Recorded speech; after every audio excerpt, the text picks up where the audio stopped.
buongiorno a tutti e benvenuti al convegno Posare di Qualità. È sempre emozionante ritrovarsi in presenza dopo gli anni che abbiamo fatto con il virtuale e con le video lezioni.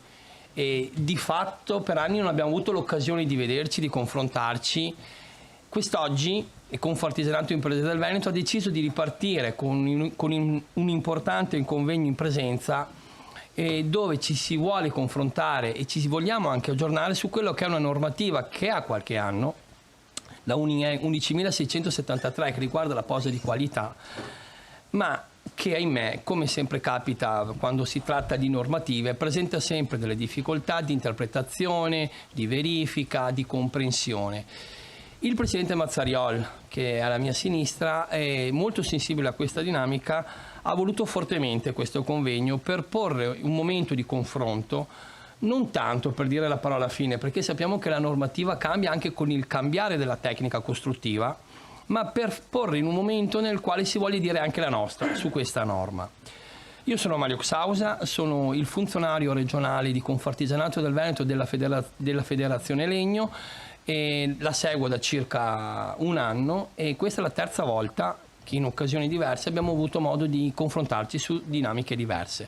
Chiudo il mio intervento e naturalmente avrò un po' il compito di fare il traghettatore, il Virgilio di questo convegno e lascio la parola a Bruno Mazzariol, presidente della Federazione Legno di Confartigianato del Veneto, e a Paolo Zanotto, presidente della Federazione Legno Arredo, sempre del Veneto. Grazie.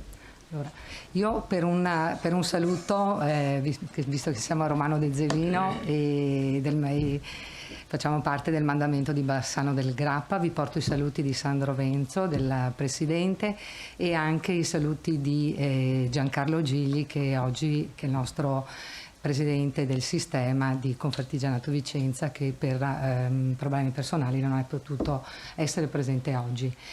Inoltre vi ringrazio per la vostra presenza, che insomma, non è così scontata nel periodo in cui siamo così molto oberati, fortunatamente, ecco, di lavoro.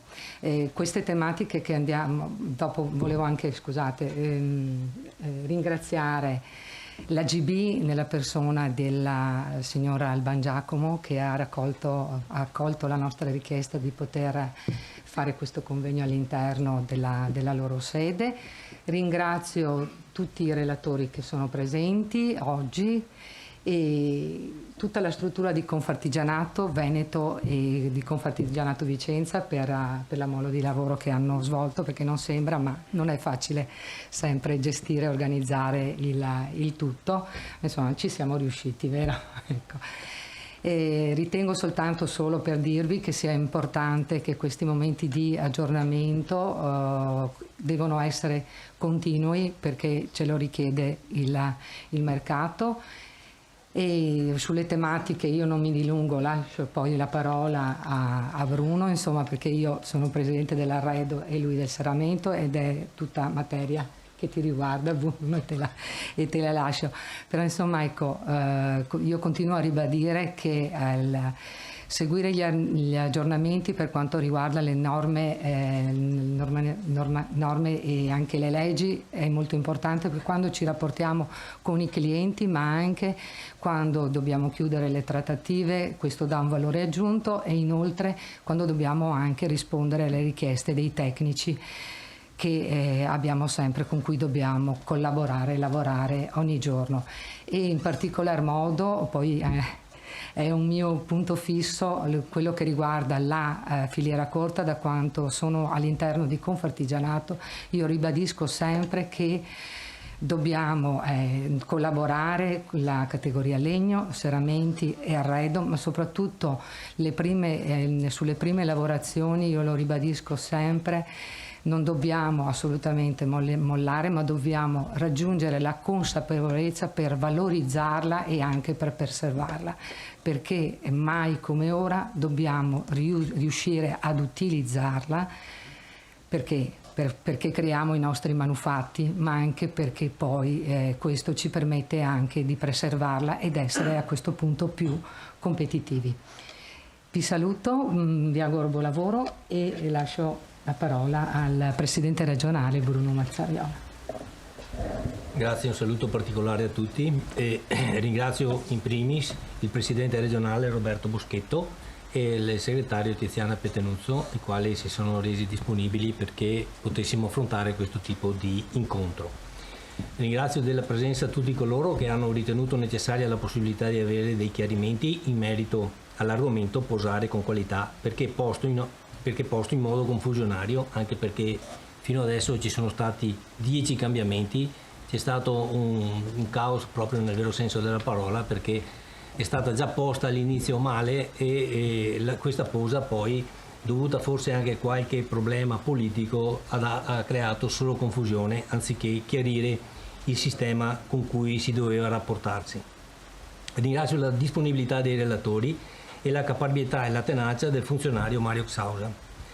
A luglio avevo posto al Consiglio la necessità di avere dei chiarimenti in merito alla posa del serramento, perché a livello territoriale non c'è stata una risposta unitaria, creando un momento di disagio tra i nostri soci, i quali ogni provincia aveva intrapreso una strada diversa rispetto a quella che era l'uniformità che la Confartigianato si era proposta.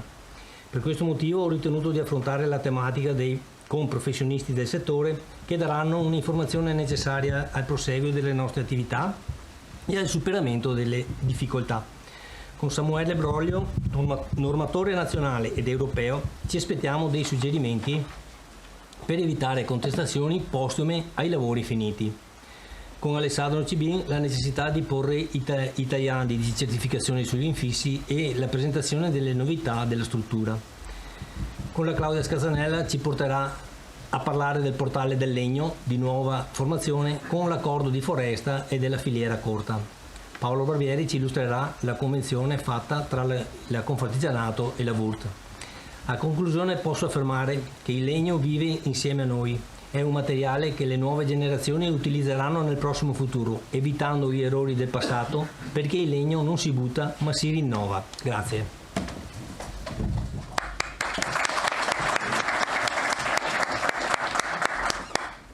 Allora, io ringrazio i presidenti per il loro saluto istituzionale. Questo è il problema delle videoconferenze, che i microfoni questi sono a largo raggio, invece quelli bisogna ogni volta spostare, tipo Sanremo. Allora, praticamente come dicevano i presidenti, cito quello che diceva giustamente il presidente Mazzariola. Il legno è una cosa viva che si trasforma, e il legno è una cosa che cambia. Se lo si espone al sole per tot tempo cambia colore, e proprio come dicevamo prima, la normativa stessa è una fotografia di quel momento, è comunque variabile proprio perché cambia la tecnica, cambiano i materiali da costruzione, cambiano le ferramenta e c'è necessità quindi di restare aggiornati. Chi ci accompagnerà in questo viaggio? Ci accompagnerà Samuele Broglio, che è il responsabile di Confartigianato Nazionale per quanto riguarda le norme UNI. Penso che molti di voi lo conosciate o comunque avete avuto modo di incontrarlo. Oggi purtroppo non sarà presente perché, ahimè, in questi giorni Covid, influenze, alla mattina il mio medico ci sono 13 gradi, si esce al pomeriggio che ce ne sono 25 e purtroppo Samuele è ammalato, però ha garantito la presenza, lo vedete nel riquadro quello piccolo a destra, che poi avremo modo di allargare. Ci accompagnerà Alessandro Cibin di T2I, che è il laboratorio di prove. Per me è un vecchio amico, per me è stato un rivederlo quest'oggi, perché quando qualche anno fa seguivo per Confartigianato Padova la Federazione Legno, T2I era il laboratorio di riferimento. Quante volte sono andato ad accompagnare aziende a fare le prove, la tenuta all'acqua piuttosto che altro, e ci accompagnerà per quanto riguarda invece il discorso delle prove e della qualità del serramento. Non ultima Claudia Scarzanella, che qui in veste di presidente della categoria prime lavorazioni e segherie. Perché? Perché, come diceva prima la presidente Zanotto, c'è bisogno di lavorare in legno, meglio se è legno chilometro zero. C'è una forte richiesta di materia prima locale, e proprio perché c'è una forte richiesta di materia prima locale, Confartigianato del Veneto, insieme ad altri importanti partner, cito l'Università di Padova perché è la più eclatante, circa 3 anni fa ha cominciato un percorso di costruzione di un portale che si chiama Portale Il Legno Veneto, dove di fatto si può acquistare materia prima proveniente dai nostri territori. Quindi chiedo a Claudia Scarzanella, ad Alessandro CB di accostarsi al tavolo, Samuele Broglio, e chiedo anche a Samuele Broglio di accostarsi al tavolo, e però insomma lo avremo l'occasione in questo caso video, e naturalmente inizierà i lavori Samuele, Alessandro come secondo intervento e Claudia che chiuderà la prima parte tecnica. Nella seconda parte tecnica è più legata al materiale di costruzione e scusate perché non ricordo i nomi a memoria. Avremo Paolo Barbieri di Wurt Italia e poi tecnicamente Damiano Alberton, però ci hanno detto che AGB non vuole fare un saluto tecnico, ma vuole semplicemente fare un saluto istituzionale, e noi li ringraziamo per questa importante location che abbiamo individuato, e siamo in tutti i sensi loro ospiti, e questo ci fa tanto piacere perché vuol dire che c'è una sensibilità anche dei partner nel lavorare con Confartigianato. Samuele, a te la parola. Chiedo immensamente scusa a tutti per non esserci, ma purtroppo mi sono curato un'influenza da artigiano, cioè del genere non me la sono curata, e mi è partita la sinusite. Quindi adesso ho un mal di testa, un male agli occhi, un male a tutta la faccia, e sono sotto antibiotici. Scusate, ma proprio non me la sentivo stamattina di saltare in macchina alle 4 del mattino. Penso che appena avevo finito andrò a rimettermi a letto perché sono veramente concio. Comunque, in ogni caso, cercherò di essere all'altezza della situazione comunque. Ora, passiamo alla parte tecnica dopo la parte umana. Il mio intervento praticamente riguarda la gestione del cantiere. Perché la gestione del cantiere? Sia chiaro, non ho nessuna velleità di fare in questo momento un corso di formazione sulla posinopera. I corsi di formazione sulla posinopera come Confartigianato li facciamo. Se vi serviranno, li faremo e avrete me e il buon Paolo Barbieri come docenti. Quello che voglio fare invece io come discorso è più un discorso da perito legale. Questo perché? Perché purtroppo tra le varie attività che svolgo anche quella bruttissima di perito in cause legali. E mi rendo conto sempre più spesso che tante volte persone che dovrebbero vincere si trovano a perdere, o quantomeno non vincere quanto dovrebbero, per delle mere semplici ragioni di errori di gestione in fase di preparazione del cantiere. Sto proprio gestendo adesso un paio di situazioni prima della causa legale, non ci sono ancora arrivato alla causa legale, ma temo ci arriverò, nella quale delle ingenuità proprio banalissime nella gestione del cantiere stanno per trasformarsi in una catastrofe. La cosa ultimamente è peggiorata anche per un fatto, perché stiamo lavorando sempre di più, almeno per il momento finché la dura, in contesti di 110%, 50%, dove ci sono dei progettisti e dei tecnici che devono asseverare il cantiere. Ora, visto e considerato che questi signori hanno delle responsabilità di tipo legale, che si trasmetterebbero anche a problematiche di tipo economico, in quanto se sbagliano qualcosa poi devono pagare le loro assicurazioni e quant'altro, sempre più questi signori fanno attenzione alla cartaccia, per così dirla brutalmente, in maniera da potersi mettere cintura, bretelle e magari anche una lastrina di metallo, non si dice dove, onde evitare problematiche successive. Ecco perché la gestione del cantiere diventa fondamentale. Diventa fondamentale proprio in fase antecedente e non solo quando si vanno a mettere i piedi in cantiere. Durante i corsi, quando faccio il ruolo di formatore, io ricordo a tutti che le operazioni di installazione non cominciano quando prendete l'avvitatore in mano e cominciate ad avvitare le finestre sui controtelai, o per chi posa i controtelai quando entrate in cantiere a posare i vari controtelai o fatti da voi o i vari defaveri alfa che quant'altro. Le operazioni di installazione iniziano, e la norma dice così, nel momento nel quale si comincia ad organizzare il cantiere. Ecco perché, e in maniera molto più estesa di quanto farò adesso, fa parte diciamo, di un corso di formazione. Ecco perché esiste una norma nazionale che è la norma in assoluto meno usata che abbia visto in vita mia, che è la norma UNI 10.818 e che organizza tutte le responsabilità all'interno del cantiere. Adesso aspettate 30 secondi che faccio una condivisione, così ce la guardiamo un attimino assieme, perché mi dicono hai delle slide da presentare? No, io proietto direttamente la norma, così ce ne andiamo tutti più tranquilli. Ora vi dico già, questa è una norma in questo momento un po' come uno yogurt, nel senso che è in fase di scadenza, perché la 10.818 del 2015 sta per essere sostituita da una nuova 10.818 che entrerà presumibilmente in vigore nell'anno prossimo, metà fine anno prossimo, non penso prima. Anche perché su questa norma stiamo facendo molti piedi alle mosche, anche perché nella commissione normativa hanno preteso di essere presenti anche gli ordini professionali, uno per tutti, il Consiglio Nazionale degli Ingegneri, che all'inizio volevano che nella norma venisse scritto che i direttori lavori non hanno responsabilità di nulla, cosa che non gli è stato permesso, ma logicamente su questa norma si vanno a fare i piedi alle mosche. Rimane comunque un fatto. Questa è una norma che è nata nel 99, è stata revisionata nel 2015, ma il senso della norma non è cambiato. Sono cambiate una serie di particolarità, sono cambiate una serie di spigolature, ma il cuore della norma rimane lo stesso. Questa norma così com'è, molto più di quella vecchia del 99 che era studiata per i cantieri degli anni 90, con direttore dei lavori sempre presente, progettista sempre presente, perché più delle volte si trattava di costruzioni al nuovo, è abbastanza adatta anche alla situazione attuale, dove andiamo a casa della signora Maria.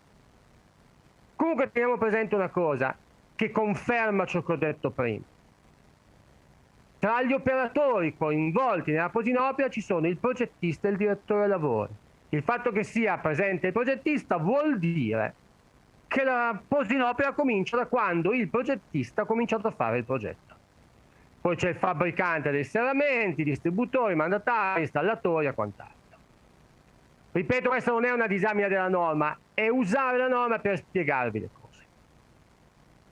1. Se il progettista è il primo soggetto coinvolto nella posinopera, vuol dire che tutto va ragionato dalla fase del progetto. E questo è evidente. È evidente per il semplice fatto che uno stabile mal progettato accoglierà male la miglior finestra del mondo e quindi verrà fuori un casino. Faccio un esempio di storia vissuta, di errori di progettazione e di comprensione. Il progettista ha progettato lo sto svolgendo adesso questo problema, lo sto affrontando ora con una ditta di serramenti dell'Alto Sondrio, quella zona lì. Il progettista ha progettato la casa, dopodiché sono stati scelti dei contrattelai particolari che devono contenere la grissa e quant'altro. Il padrone di casa ha ordinato queste casse isolate, multicomplicate che si usano al giorno d'oggi. Il serramentista le ha posate sotto ordine del padrone di casa. Adesso vanno a fare l'intorno e si trovano che non c'è lo spazio per mettere il cappotto. Il progettista non si è mai fatto vedere. Il direttore lavori, mi dice il serramentista, non so neanche che faccia abbia. L'ho conosciuto oggi sotto forma di una PEG nella quale mi dice che devo buttare via tutto, rifare tutto velocemente, che mi verranno addebitati tutti i costi di ritardi e quant'altro, che salti il 110% al cliente sarà colpa mia che ho posato i contrattelai in maniera scorretta. Peccato che non ci fosse un progetto di come posarli. Le schede dei contrattelai sono state date al padrone di casa, il quale in qualche sms ha detto di averli passati al progettista. Risultato finale, adesso si sta litigando tutti. Il direttore dei lavori dice non è responsabilità mia, che è lo stesso soggetto del progettista. Dice non è responsabilità mia, io non ho visionato nulla. Penso che andremo a finire in una bellissima causa legale. Cosa si sarebbe dovuto fare in questo caso? applicando la norma, perché la norma lo dice, avrebbe dovuto il serramentista inviare direttamente una mail al progettista direttore dei lavori. Cioè le mail ce le abbiamo, usiamole. Se ci dicono sei troppo fiscale, sto solo applicando una norma, santo Dio, cosa vuoi di più dalla mia vita? Inviare una mail al direttore dei lavori progettista, dire questi sono i falsi telai, contotelai, non usiamo il termine falsi telai che non va bene, questi sono i contotelai, questo è come il modo nel quale te li installerò, dammi l'ok. Da quel momento era tutto molto chiaro. Quindi, prima cosa, comunicare, soprattutto nei cantieri complessi, quelli da 110%, logico, nei cantieri da 50 siamo noi con la signora Maria, quindi noi svolgiamo il ruolo di progettista. Nei cantieri quelli complessi da 110%, che si spera ci accompagneranno ancora per un po', perché comunque i condomini ancora nell'anno prossimo ci si lavorerà dentro e magari anche il governo, speriamo, deciderà di prorogare il 110, utilizziamo le mail che sono prova in tribunale.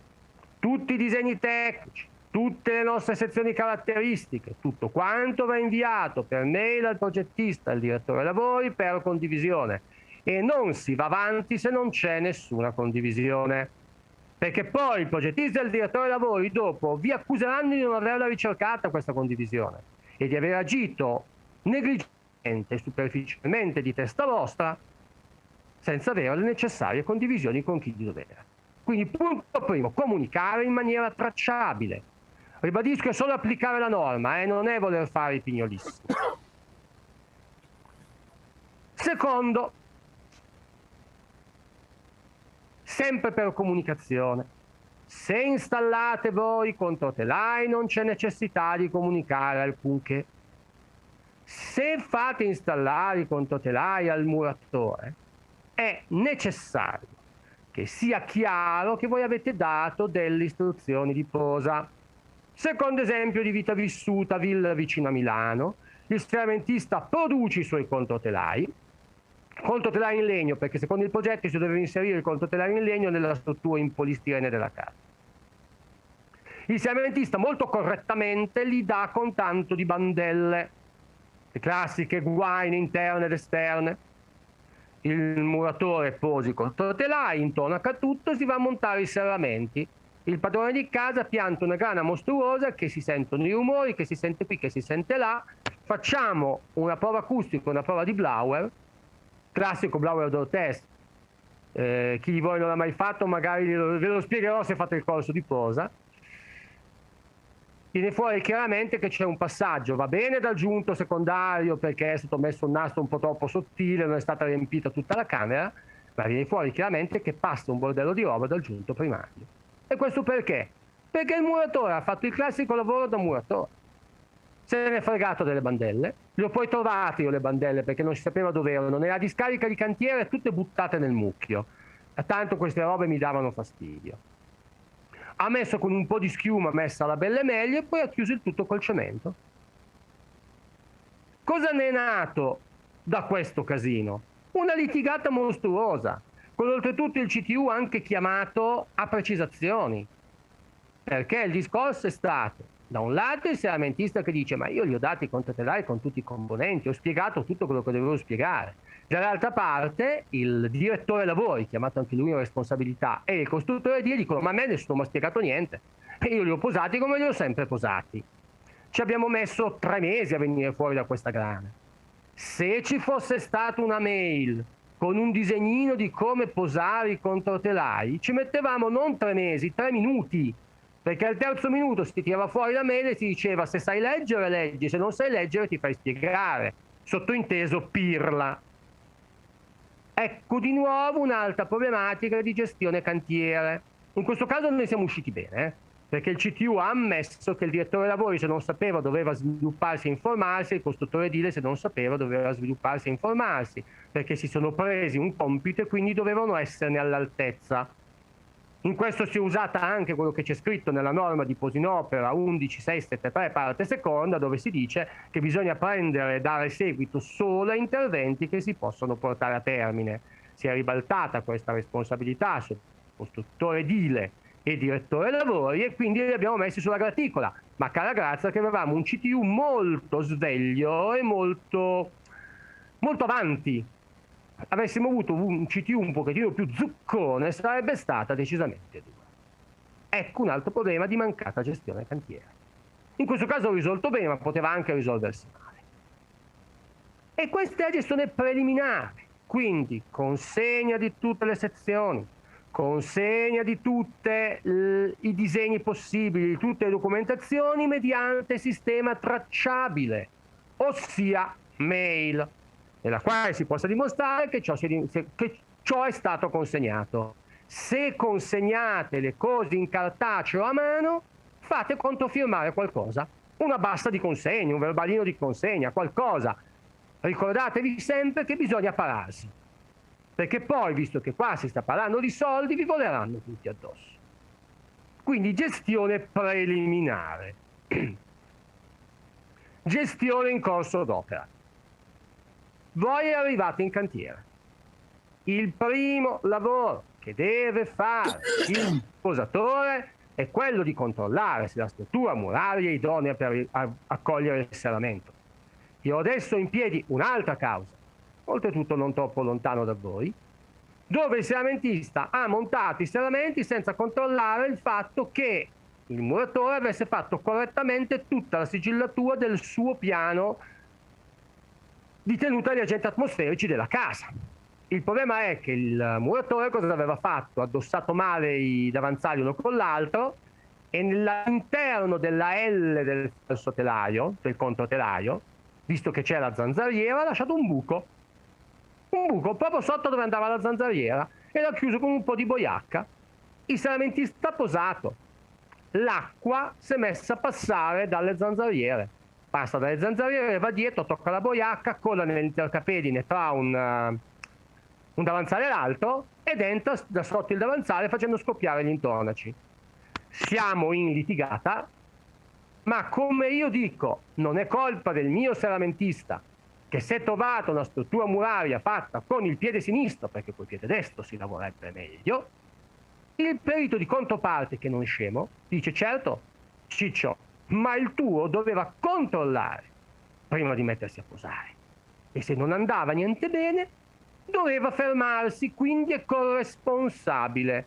Corresponsabile vuol dire che se la responsabilità è dell'altro, visto che risolvere il problema vuol dire togliere i serramenti, partiamo da questo presupposto, e spaccare le murature, e togliendo i serramenti rischiare di rompere i coprifili e rovinare le zanzariere e anche magari bollare i muri.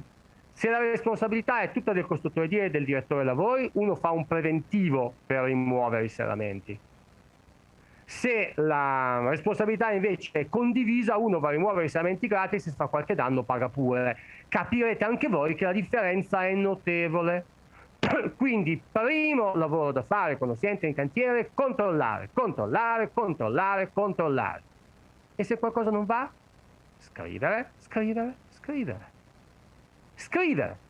Si manda sempre con la famosa mail.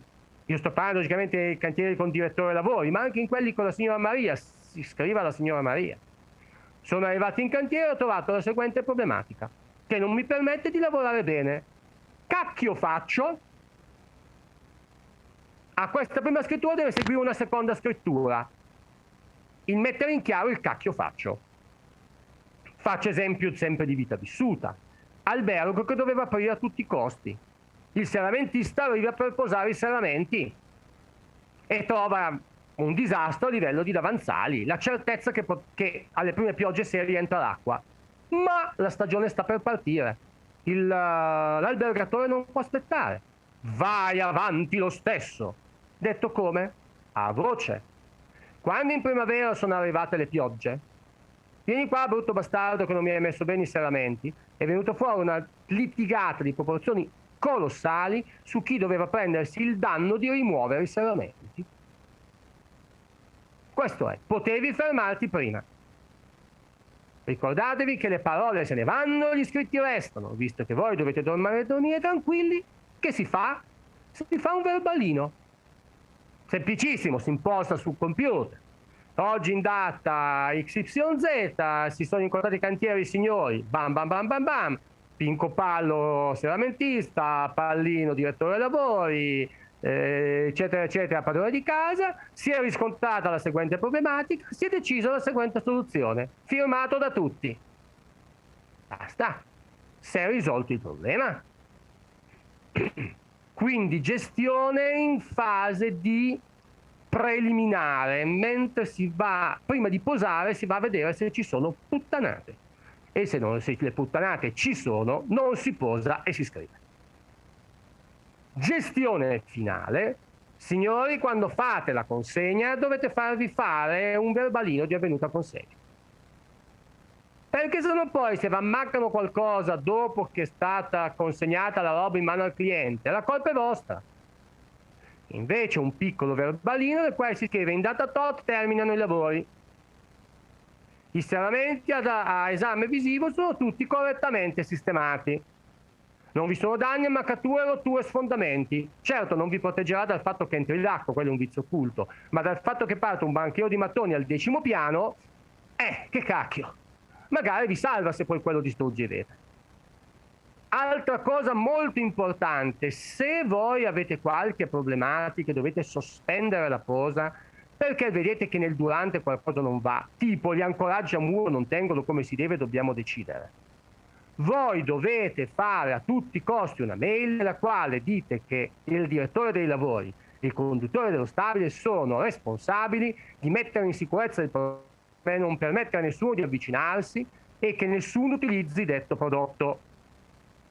Qui vi faccio un esempio di un'altra cosa, non di un serramento ma di una scala. Il serramentista falegname arriva e posa la scala, a metà della posa si rende conto che i tasselli non tirano quanto si deve. Sospende le pose in decisione, in attesa di decisione, che diavolo. Dice a voce alla padrona di casa e al direttore lavori: guarda che non bisogna salire la scala. La padrona di casa sale la scala, vola giù lei e scala 3 vertebre inclinate, 100 e passa mila euro di danni. Vanno davanti al giudice, il direttore lavori, persona onesta, cara Grazia, dice: sì, è stato detto dal serramentista che non si poteva salire la scala. La signora dice: a me nessuno ha detto niente. E il giudice dice: chi è che mi dà la prova che è stato detto alla signora che non doveva salire la scala? No, siamo noi che testimoniamo. Ah, ma questa è la parola vostra contro la parola della signora. Risultato finale: 70.000 euro a testa, direttore lavori e costruttore della scala. Negligenti, c'era una sicurezza, un problema di sicurezza per le persone, andava comunicato per iscritto.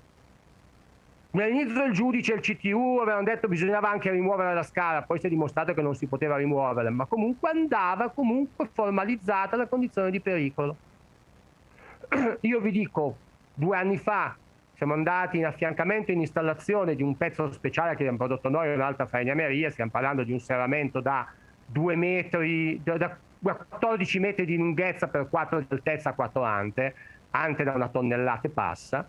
Quando siamo arrivati a dover montare i fermi, non c'era possibilità di fissare i fermi come si doveva, serviva un lavoro sui sottofondi, si poteva fare. Abbiamo lasciato il serramento senza fermi. Io sono arrivato a casa la sera dall'affiancamento, erano le 10 di sera, ho mandato un'immediata PEC al direttore lavori, al costruttore che ce l'avevo, al serramentista per il quale ho fatto l'affiancamento e alla committenza perché avevo i riferimenti di tutti, scrivendo: il serramento è insicuro, potrebbe uscire dalle guide a fine corsa perché mancano i fermi, siete tenuti a non utilizzarlo, ad impedire che chiunque possa avvicinarsi a detto serramento, qualsiasi danno non sarà responsabilità nostra. Punto. A me piace dormire tranquillo.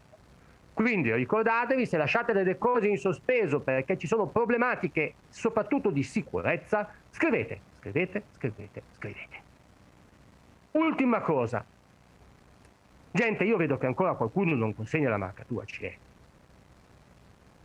Non me l'hanno chiesta. Non esiste. La marcatura CE deve essere consegnata contestualmente al prodotto o sulle bolle di accompagnamento, che dove consiglio di metterla sempre io, perché tanto la bolla di accompagnamento è un documento condiviso, o su un'etichetta attaccata al prodotto, su un'etichetta attaccata all'imballo. Si potrebbe dire sul serramento, ma cavolo, il label di marcatura CE è un lenzuolo, non si può montarlo sul serramento. Almeno il label da qualche parte ce lo dovete avere. Adesso io sto seguendo una falegnameria, proprio oggi dovrò vedere di studiare qualcosa, che questa è considerata una serie di bilici senza marcatura CE, gli stanno contestando la marcatura CE, la mancanza di marcatura CE.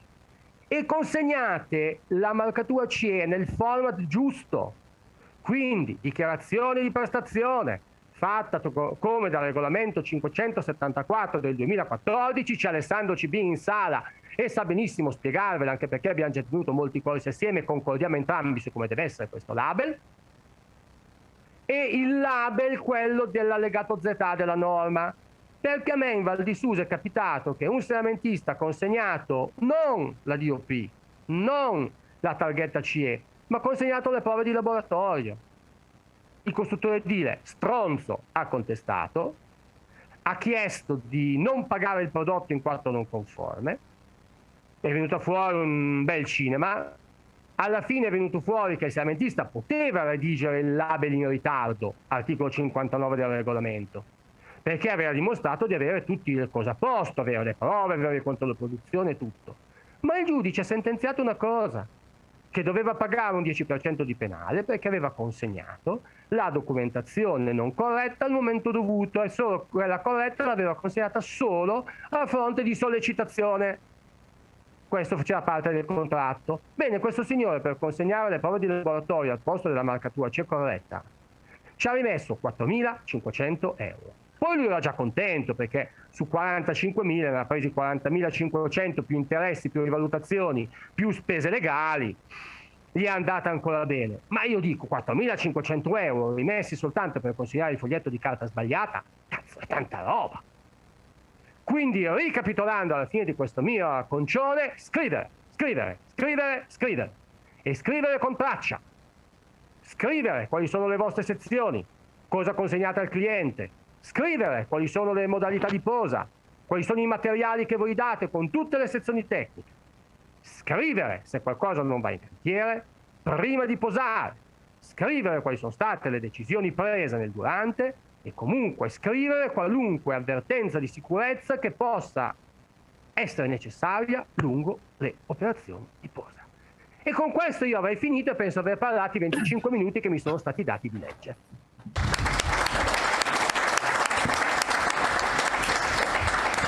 E Samuele, ti posso garantire che malgrado la distanza sei stato efficace, anche spero che si sia sentito che l'importante è scrivere. Credo che una delle grandi cose, una delle grandi problematiche degli artigiani è quello del perdere tempo a scrivere. Allora ricordo quando andavo in visita aziendale, ma sta roba qua la fa la Tosa, si ha la ragazza in segreteria, ma sta roba qua la fa Mefiolo. Io credo che sia importante sempre una supervisione di chi di fatto è il titolare dell'impresa, perché come hai detto te, ed è una cosa assolutamente corretta, e l'hai citata alla fine, può essere anche che l'artigiano questi documenti di prova li abbia consegnati con leggerezza, cioè lui aveva tutti i documenti a posto e ha fatto la cosa più veloce. E a me è stato insegnato che non sempre la cosa più veloce è la più corretta, cioè nel senso che qualche volta bisogna avere anche il coraggio di fermarsi, perché la marcatura CE, se non è fatta in maniera corretta, anche se sappiamo che il serramento è fatto a regola d'arte e quant'altro, resta col cerino in mano chi non la consegna. E questa è una banalità, se vogliamo, ma che in realtà se una persona, siccome il mondo è pieno di furbi che hanno come obiettivo quello di risparmiare il più possibile su delle case, perché alla fine sappiamo, e non parliamo di condomini perché abbiamo una dinamica completamente diversa, perché se parliamo con degli immobiliaristi lo scopo è solo uno, ecco, questo è significativo. Cito che casa mia, quella che ho comprato qualche anno fa, mi piove dentro, cioè proprio nella base dove c'è il davanzale, quando c'è pioggia ho l'acqua e devo chiudere i balconi, perché sennò altrimenti io la casa l'ho comprata così e non posso, mi sono già informato da un avvocato perché volevo fare causa a chi me l'ha venduta, e mi ho detto lascia perdere perché ti costa più la causa che il lavoro di sistemazione, perché poi c'è anche questa cosa. Allora, grazie. Avete visto che non parliamo della posa in senso stretto, parliamo anche di come si lavora se la posa è fatta bene, perché non sempre se la posa è fatta a regola d'arte vuol dire che avete fatto le cose fatte bene. È un passaggio prima. ci addentriamo un po' di più sull'aspetto normativo della posa con Alessandro Cibin di T2i, ok? E io gli passo i microfoni come se fossimo Sanremo. Beh, buongiorno a tutti, grazie per l'invito anche da parte mia. Ovviamente l'invito io lo vedo sempre sì con l'opportunità di poter dire qualcosa, e però anche con l'opportunità di rivedere, come dire, mi viene da dire imprenditori con i quali ho avuto a che fare in questi 20 anni. In realtà mi rendo conto che più di qualcuno di voi è diventato un amico, quindi mi fa molto piacere ritrovarvi tutti quanti anche in queste occasioni. E vorrei cominciare dall'ultima cosa che ha detto Samuele, no? Che ha parlato quasi più di marcatura CE che di posa in opera. Che palle sta marcatura CE, veramente, no? E se lo dico io, caspita, che mi occupo di almeno 30 famiglie di prodotto di marcatura CE, veramente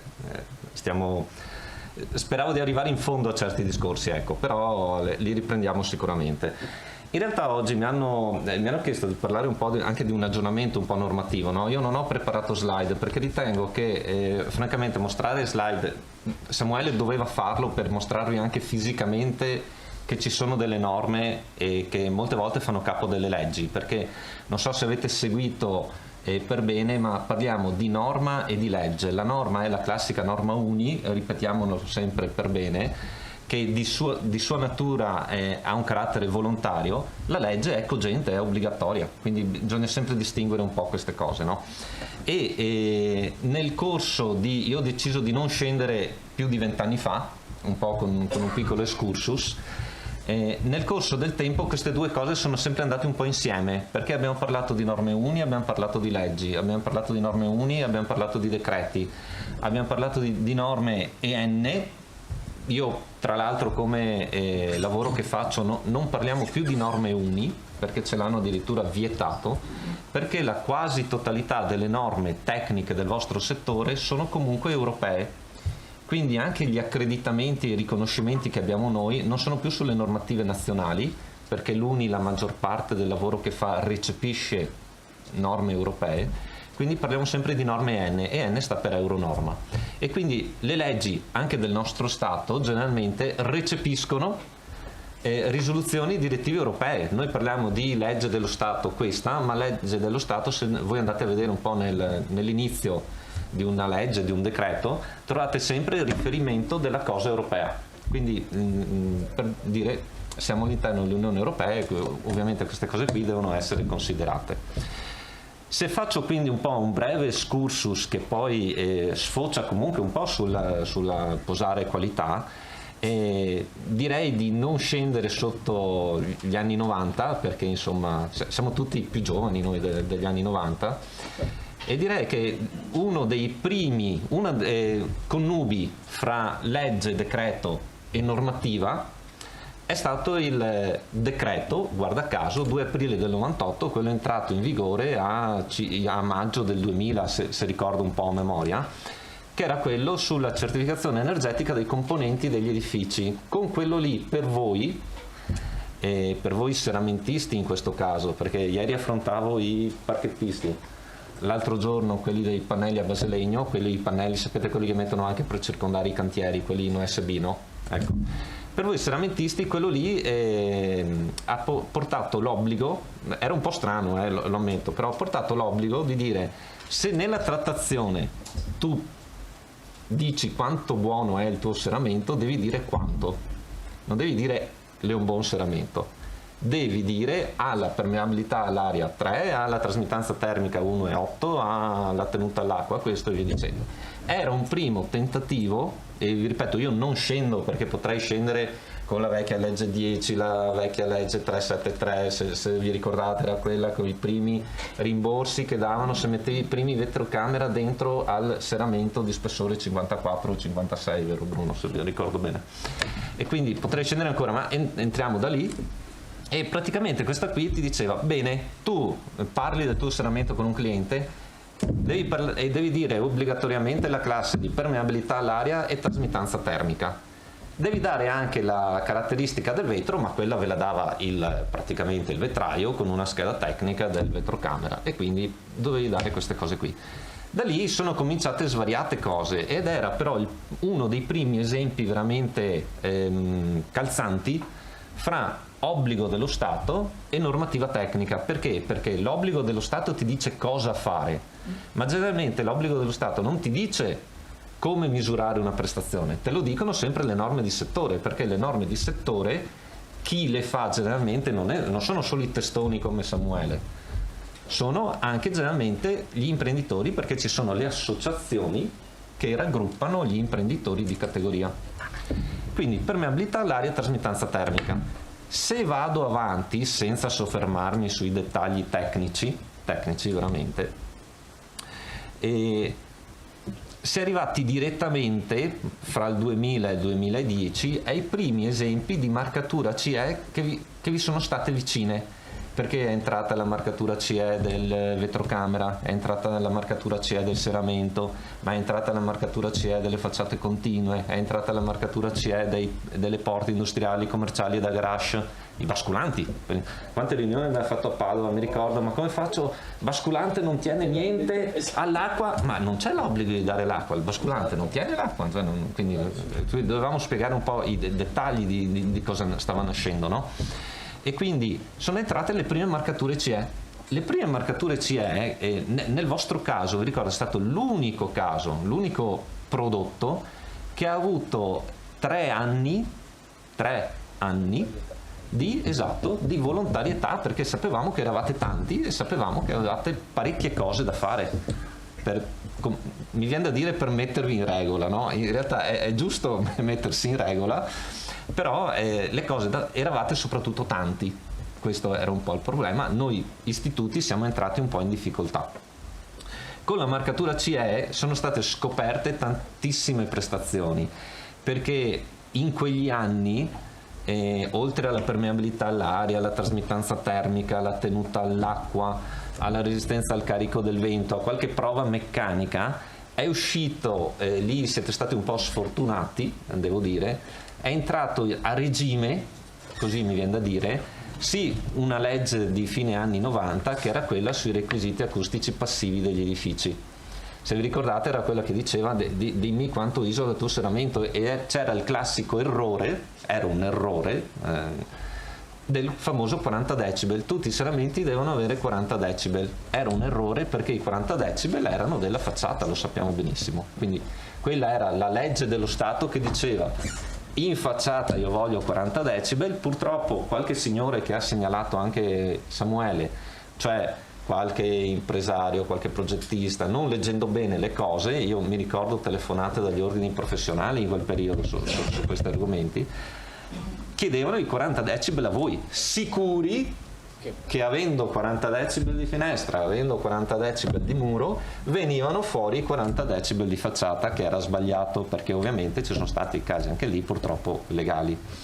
Quindi la prima marcatura CE per voi, pur dando tempo 3 anni per la regolarizzazione, si è scontrata con il boom un po' di questa richiesta, perché era un po' in diretta, perché i comuni cominciavano a fare per bene in realtà le zonizzazioni acustiche, se non sbaglio, cioè dicevano qui c'è un quartiere dormitorio, quindi qui lavorano, qui c'è produzione industriale, quindi facevano le famose zonizzazioni.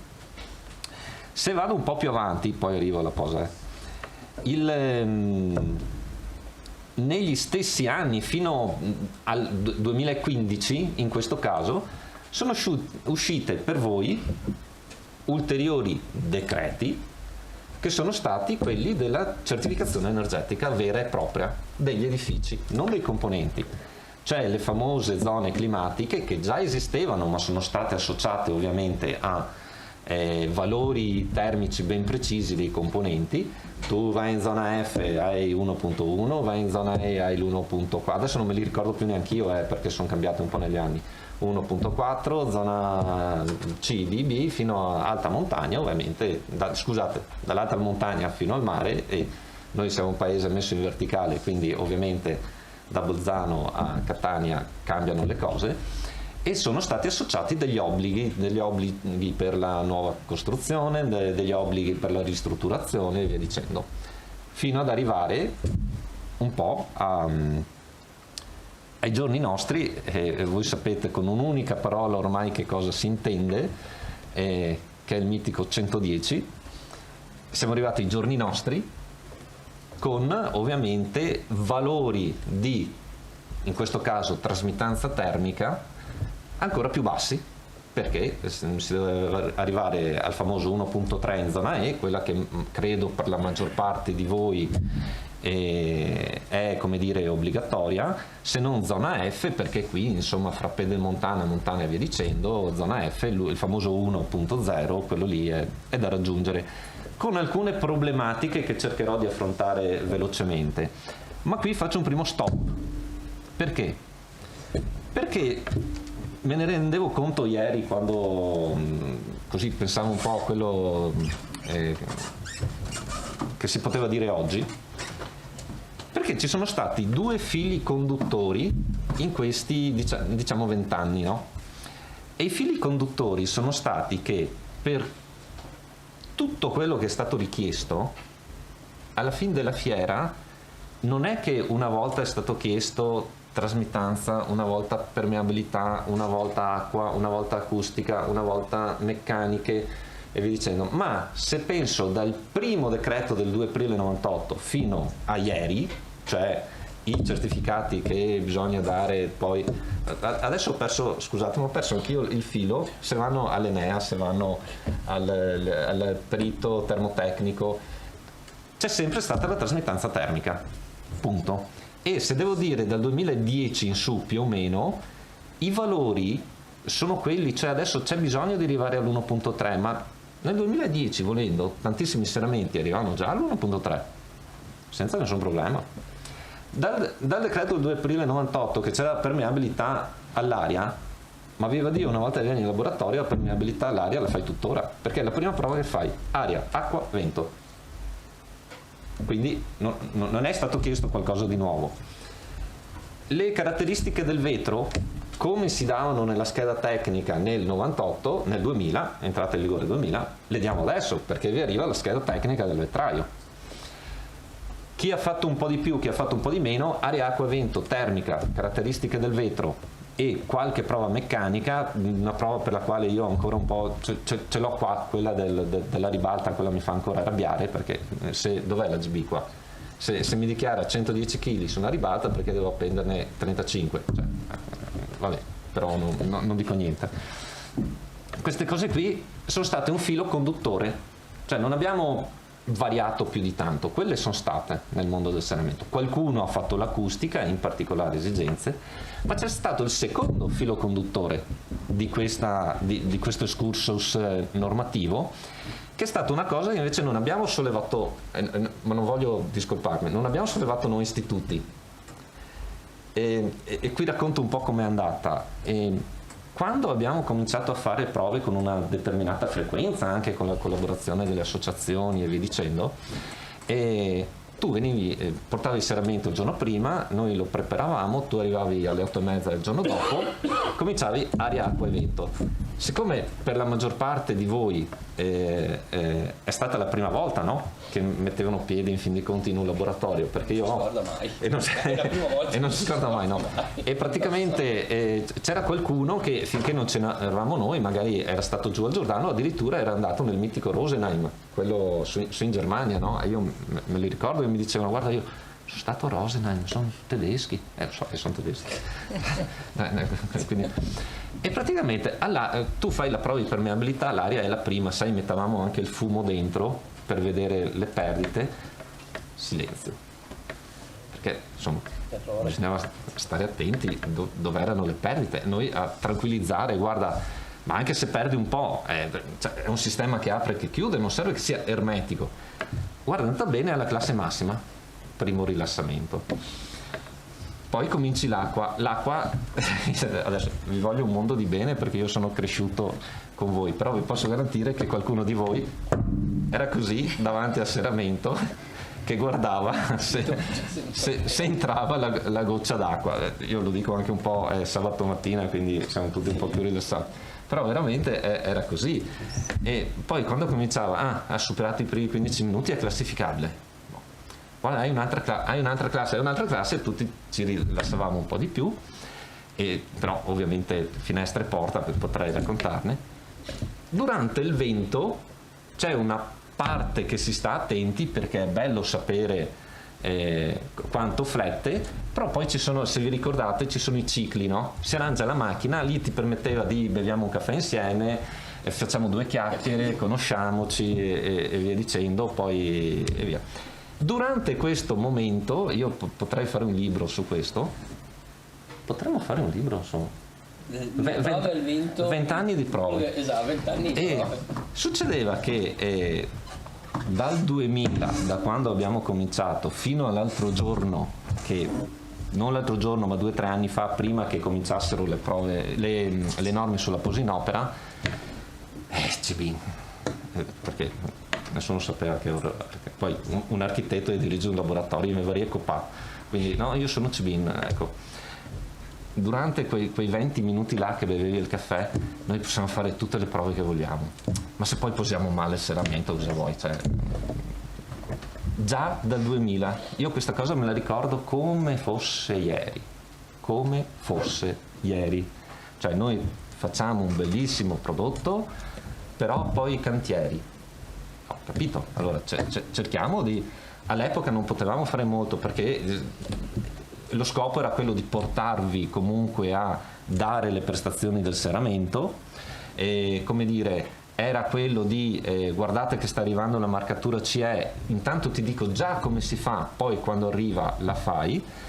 Fatta la primissima ondata di marcatura CE, abbiamo cominciato effettivamente a parlare un po' di più di questi aspetti, cioè di cantiere, di 10.000, la 10.818, ha fatto bene Samuele a ricordarlo, la prima edizione era addirittura fine anni 90, che era quella delle responsabilità. Quando facevamo i primi corsi, forse qualcuno di voi qua se lo ricorderà, io per dire come funzionava quella norma, dicevo, guardate che c'è una norma ripresa da tutti i capitolati che dice che voi non siete autorizzati a fare il foro sul marmo, sulla pianetta in marmo, dove dovete mettere il fissaggio per la spagnoletta dello scuro, per fare l'esempio della 10.818.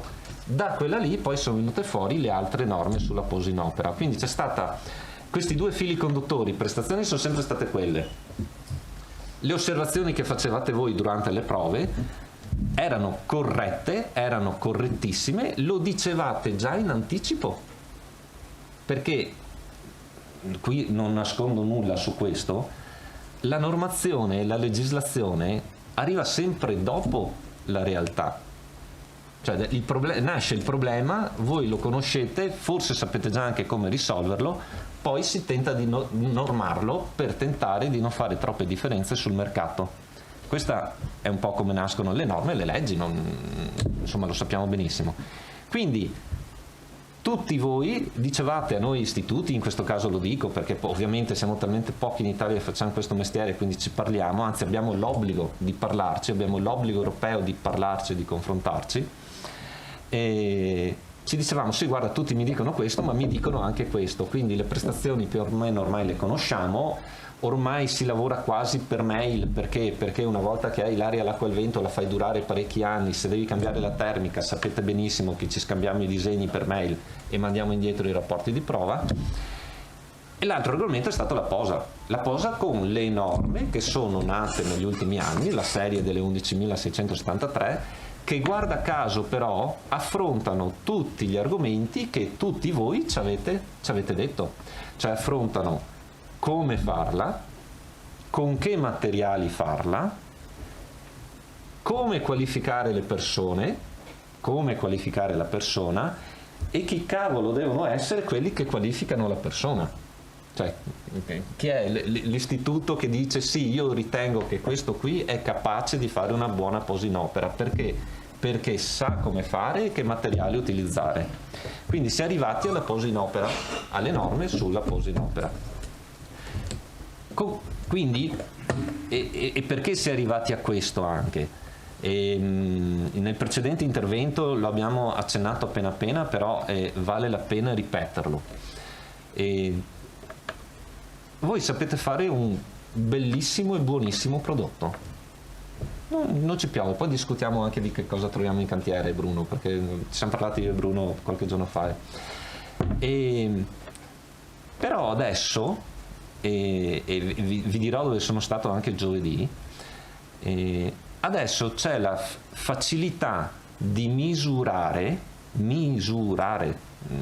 significa veramente dare un numero e dire se va bene o va male quel numero, misurare tranquillamente in cantiere tutte le cose che noi abbiamo fatto in laboratorio, misurare in cantiere tutto il corso di formazione che noi abbiamo fatto con i corsi, scusate il gioco di parola, che abbiamo fatto con l'associazione o con qualcuno che mi ha detto se sono bravo o no a fare la posa.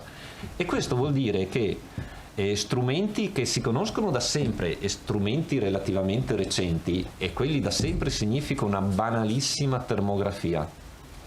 Io ho paura quando esco con la macchina termografica, perché generalmente c'è sempre qualcuno che mi osserva alle spalle, no? E io so cosa significa i colori, anche se il colore ti può dare come dire, la differenza di un grado, ovviamente tu la vedi con la differenza dei colori. Però c'è sempre uno alle spalle quando fai la termografia, anche se vai alle 5 di mattina, c'è sempre uno alle spalle, guarda, l'ale rosso il perde, l'ale blu va bene. No, non vuol dire esattamente questo, vuol dire che sto solo caratterizzando la stratigrafia della spalletta per vedere effettivamente quanti sono i gradi. Ovviamente se metto colori molto diversi fra di loro riesco ad apprezzarla meglio, ma magari c'è la differenza di un grado e vuol dire che va benissimo. Allora mi tocca cambiare il settaggio della macchinetta, metterlo dal blu azzurrino verdino, che così dico no, va bene, è la stessa roba però. Allora, e queste sono le conoscenze, no? Anche quelle che vogliamo spiegare, perché questi sistemi in cantiere permettono effettivamente di verificare se ci sono dei problemi. Quello più recente è effettivamente quello del blower door test. Ma perché lo risottolineo? Io credo che più di qualcuno di voi ormai abbia saputo che magari in un cantiere dove avete posato i vostri serramenti sono passati con il blower door test. Secondo me, insomma, è talmente probabile ormai. Però il blower door test, anche pensate, nato negli Stati Uniti, non in Europa quello, nato negli Stati Uniti. Il blower door test, come lo si faceva una volta, significava veramente mandare sotto pressione e depressione l'appartamento, l'unità abitativa, la casa, l'unità abitativa, diciamo così, e tu vedevi le perdite in generale. Cioè tu dicevi, questa qui ha 50 pascal di differenza di pressione fra dentro e fuori, ti perde 92 metri cubi ora. Vabbè, non voleva dire niente. Vuoi migliorarli? Cerchiamo di migliorarli. Non vuoi migliorarli? Lasciamo com'è. Poi sono nate le classificazioni, ma per dare le classificazioni all'edificio, il blower door test ti permette di vedere adesso, io ribadisco, se qualcuno di voi ha assistito a un blower door test lo sa, di vedere se le perdite le hai dalle prese. Io le ho trovate dalla vaschetta dell'acqua di un bagno, e dalla finestra, ma non dalla finestra, di vedere se ti perde il contatto anta-telaio fisso, il giunto primario e il giunto secondario, perché se siete andati su un cantiere dove lo fanno per bene, tu trovi un telo sulla tua finestra che prima ti copre con lo scotch, è agganciato al muro, poi c'è un telo più piccolo e hanno ovviamente tolto le fascette dove si vede la posa, poi c'è un telo ancora più piccolo che va a vedere le perdite le ante. Quindi io posso vedere se, come hai fatto il serramento da me in laboratorio, cioè mi perdeva 10 metri cubi ora, quel serramento in cantiere ti perde ancora 10 metri cubi ora, e vedere la differenza, cioè se la perdita ce l'ho sulla casamatta. Una volta si usa il termine casamatta, è così romantico ormai, no? Sul falso telaio, dai. E quindi ti permette, questi sistemi qui sono tra l'altro quelli utilizzati proprio nella non educazione ma nella formazione della posa in opera come sistemi di verifica. Quindi quelle 4 norme che noi ci ritroviamo quasi sempre inseriti in determinati capitolati in questo momento, nonostante un po' la confusione che è accaduta in quest'ultimo periodo, sono genericamente, generalmente io parto sempre dai capitolati per cercare come sta evolvendo una normativa volontaria, perché se cominci a ritrovartela nei capitolati è finita, cioè va usata, non ci piove. Quindi quei sistemi di verifica sono tranquillamente usati per valutare questo, ma io vi ripeto, oggi sono qui con voi, ma le norme sulla posa nel vostro settore, mi permetto di dire, sono fra le ultime uscite, perché sono nate soprattutto sugli impianti tecnologici, basta vedere le norme sulla posa dei riscaldamenti a pavimento, e quelli sono impianti tecnologici, ma norme sulla posa dei pavimenti in legno, la norma sulla posa dei cappotti, la norma sulla posa di tanti altri componenti dell'edilizia. Ho citato appositamente i cappotti perché sono con i cappottisti quelli con i quali dovete parlare di più, c'è poco da fare.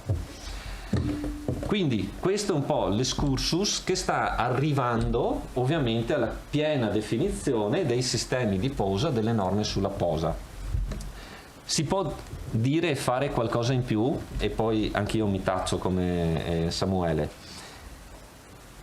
Sì, adesso non so se dire per voi purtroppo o per fortuna, perché è già euronorma, quindi EN, non ancora recepita UNI mi risulta, ma è già euronorma da qualche anno, forse pochi lo sanno, qualcuno magari lo sa, qualcuno no, ma euronorma la norma sulla etichettatura ambientale del serramento.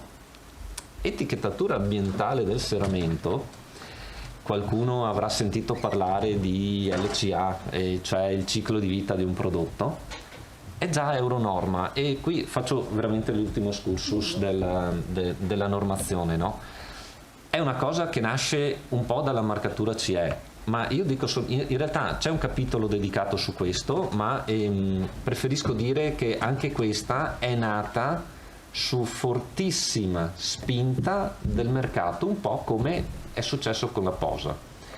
Ovvero, tu hai passato le prestazioni, hai detto quanto isolava, hai detto quanto teneva all'aria, l'acqua, il vento, vi dicendo, hai messo la marcatura CE, benissimo. Adesso qual è, se voi ci pensate, la parola più forte che voi sentite nelle tematiche adesso di un governo, di un'associazione, ve lo dico io che non vi faccio perdere tempo, è la parola sostenibilità. La trovate ovunque, in qualsiasi posto voi giriate, in un istituto di normazione, in un'industria manifatturiera, voi trovate la parola sostenibilità. E dico che c'è questa euronorma sull'etichettatura ambientale del serramento, con la quale qui non potete scappare, cioè da qui non si scappa, bisogna oltre alle prestazioni dare delle cose un po' di più, che sono però oggetto, ho capito, di obblighi, però sono oggetto di un'utenza molto attenta, come dire, e diversa forse con la quale noi abbiamo sempre avuto a che fare. Cioè sostenibilità, ciclo di vita del prodotto, non entro su quei suffissi che molti sbagliano di utilizzare, bio-eco. Io uso la parola sostenibilità, che significa nel vostro caso soprattutto riuso dei prodotti da costruzione. È difficile, lo affronteremo in tematiche particolari, Mario, perché è un po' più complicato degli altri, lo ammetto, però la parola sostenibilità dal punto di vista dell'aggiornamento normativo che dovevo darvi oggi è, come dire, è quello che vi aspetta, è dichiarare veramente non dico veramente il ciclo di vita di un prodotto, ma entrare in argomenti che sono anche molto diversi rispetto a quelli che abbiamo affrontato fino a questo momento. Due parole e poi veramente chiudo, perché Samuele lo fa anche di mestiere, quindi però tira sempre fuori questi argomenti e io non posso che ovviamente spiegarli un po' anche dal mio punto di vista. E le tematiche legali ci stanno in ogni azienda, cioè le ha un istituto. Pensate che da me viene direttamente, io sono riconosciuto da almeno 3 ministeri, cioè che adesso è un po' complicato anche quello, però Ministero, quando c'è una rogna sul mercato, alza la cornetta, chiama direttamente il direttore e ti dà 5 minuti per mandargli i rapporti di prova di un prodotto se sa che l'hai testato tu. Ti dà 5 minuti. Cioè, se è stato lei a fare quei rapporti di prova, me li mandi in sedute stampe. Quindi questo è il controllo che c'è sul mercato adesso. E c'è perché vi posso garantire che il Ministero chiama tante volte.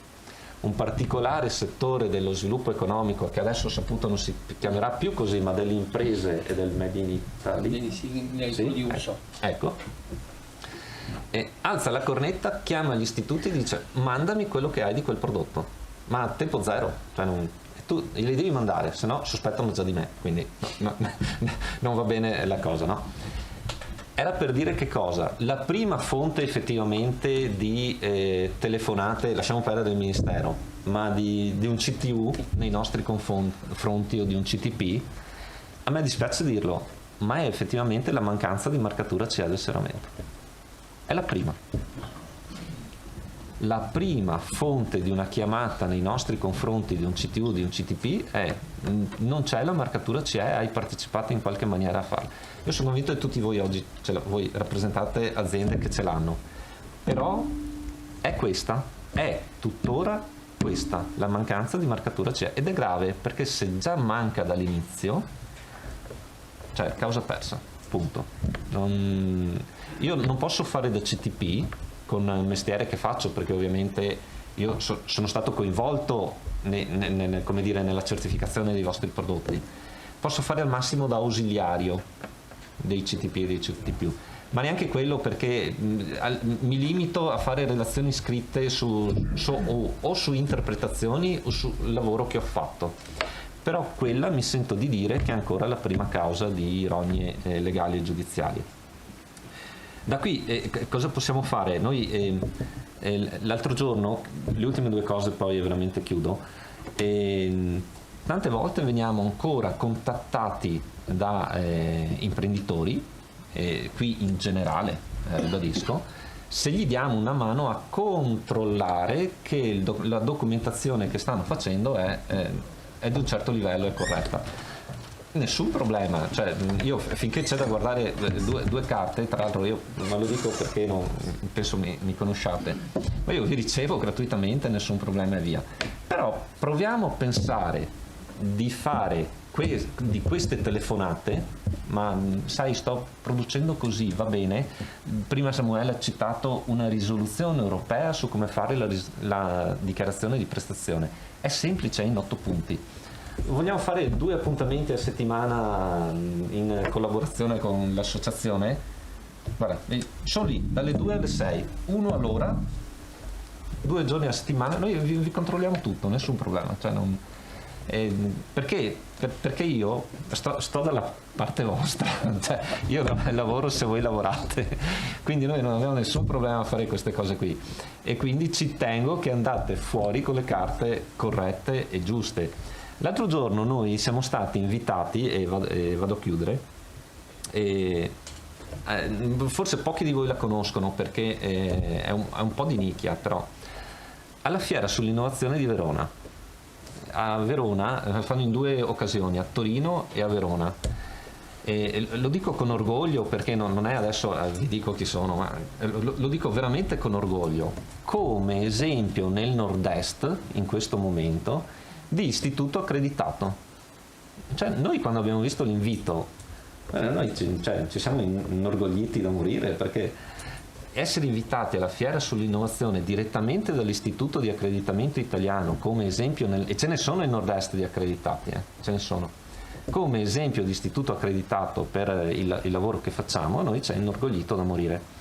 Quindi vuol dire che forse anche l'attività fatta da tanti anni a questa parte, io, perdonatemi se uso anch'io qualche parolaccia, ma Sandra prima mi ricordava: ma mi facevi tu i serramenti, adesso tu non ti vedo più.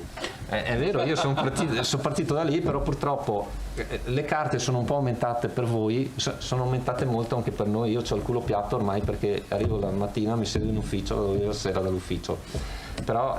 Però questo lavoro oscuro perché Sandra non mi vede più sul muletto, ma c'ho ancora il patentino.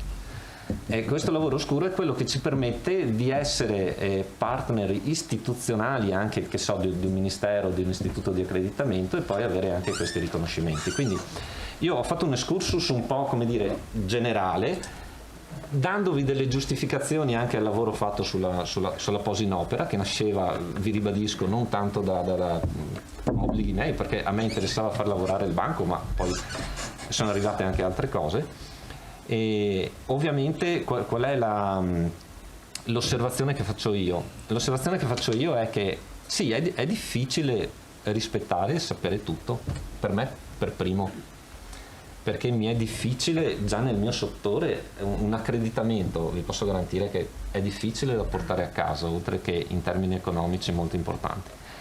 Però la soddisfazione di vedere, quando purtroppo c'è quella piccola rognetta a causa e via dicendo, vedere sempre l'imprenditore che ha fatto per bene le cose vincitore, quella è una soddisfazione che attualmente non mi toglie, cioè non mi toglie nessuno. Quella è veramente una soddisfazione primaria che ho dal lavoro che tutti insieme facciamo. Vi ringrazio.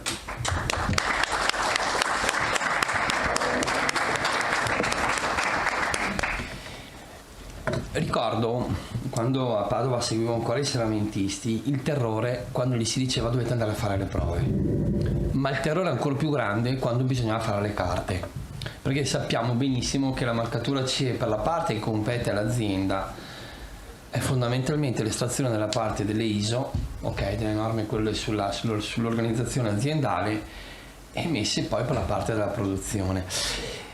La cosa che è sempre stata vincente nel comunicare con le aziende era quello dell'arrivare per primi.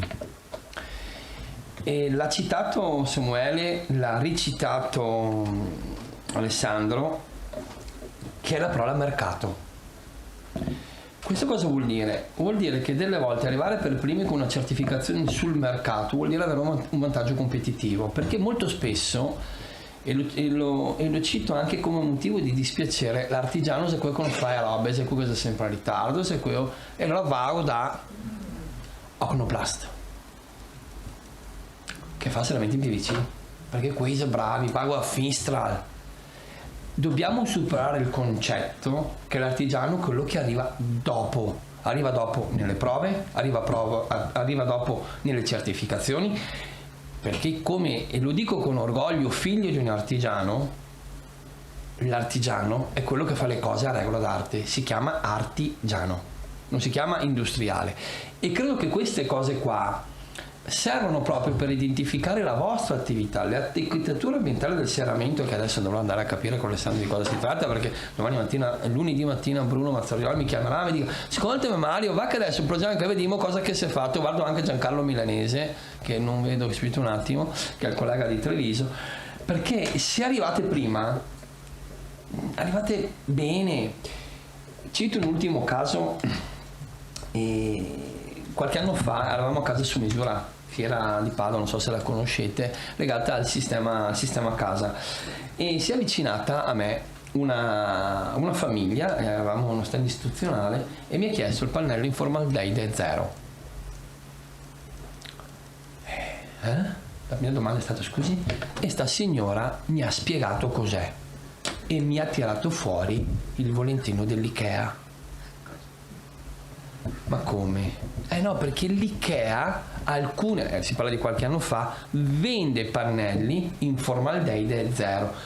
Io non sto qua a dire se l'Ikea lavora bene, lavora male. Guardo la presidente Zanotto, che in questo momento secondo me sto dicendo che Ikea lavorerà anche male, ma comunica bene.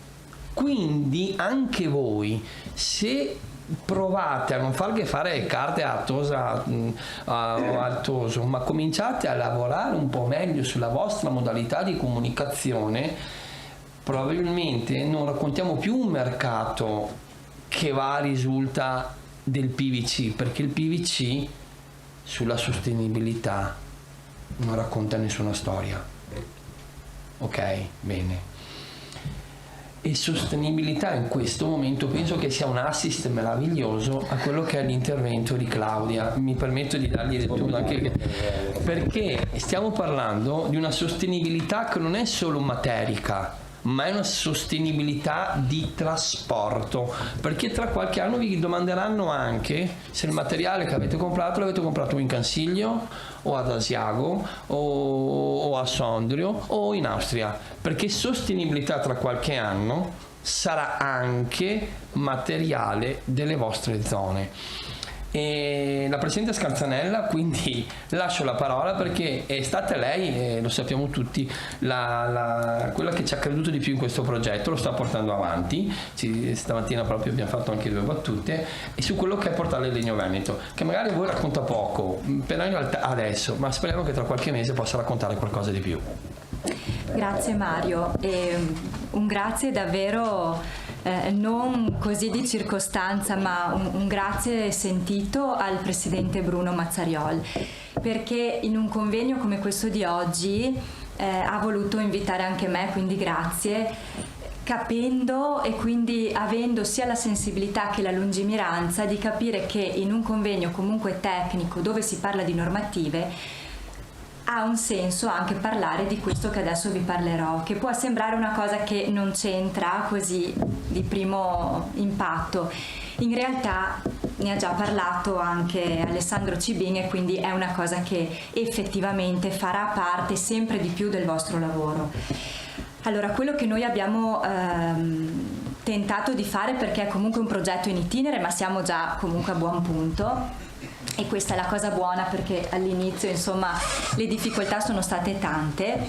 Abbiamo insieme all'Università di Padova e ad altri partner come Confartigianato del Veneto abbiamo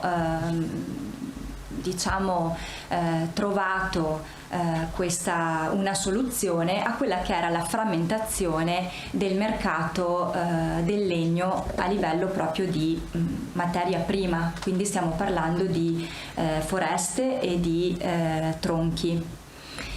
Allora, abbiamo fatto questi ragionamenti, ci siamo messi insieme, abbiamo intercettato un bando regionale e da lì oggi che cosa abbiamo di concreto? Abbiamo un portale che si chiama Portale Legno Veneto e vi invito ad andare a visitarlo e ad andare anche a iscrivervi perché tutti si possono iscrivere.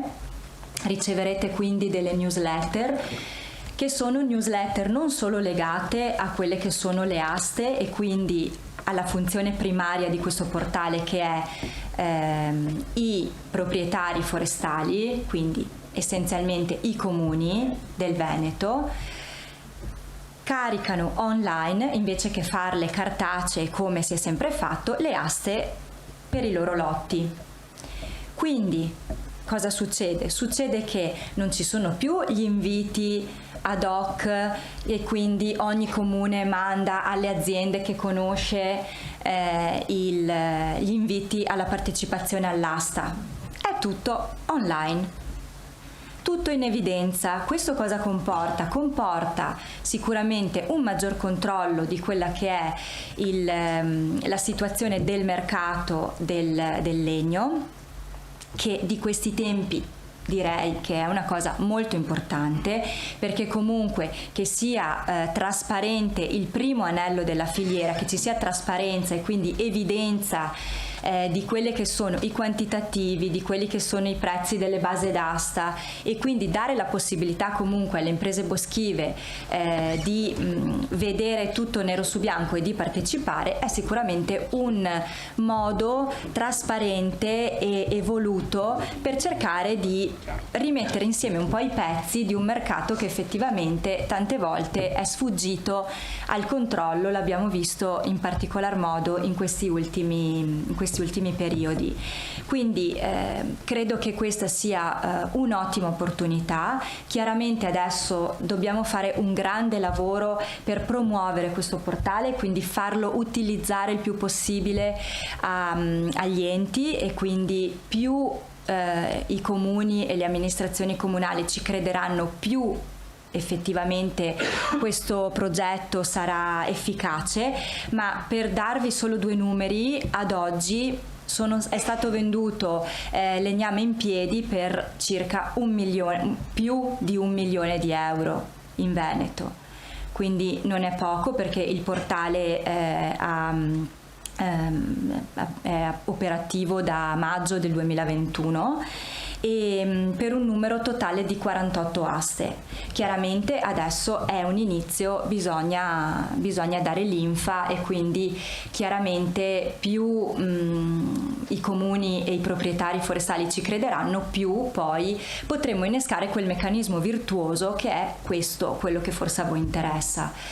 Il meccanismo virtuoso è che se in Veneto cominciamo a capire e comprendere che il legno è una materia prima che sempre di più dovremo iniziare a chiederci da dove viene e che percorso fa, non solo per un discorso etico nostro interno all'azienda, ma anche perché ce lo chiederà il cliente. E quindi io mi aspetto che in un futuro prossimo, ma direi molto vicino, ci sarà proprio l'esigenza, se non verrà dalle nostre imprese, di tracciare in qualche modo quello che è il legname che noi andremo ad utilizzare nelle nostre imprese.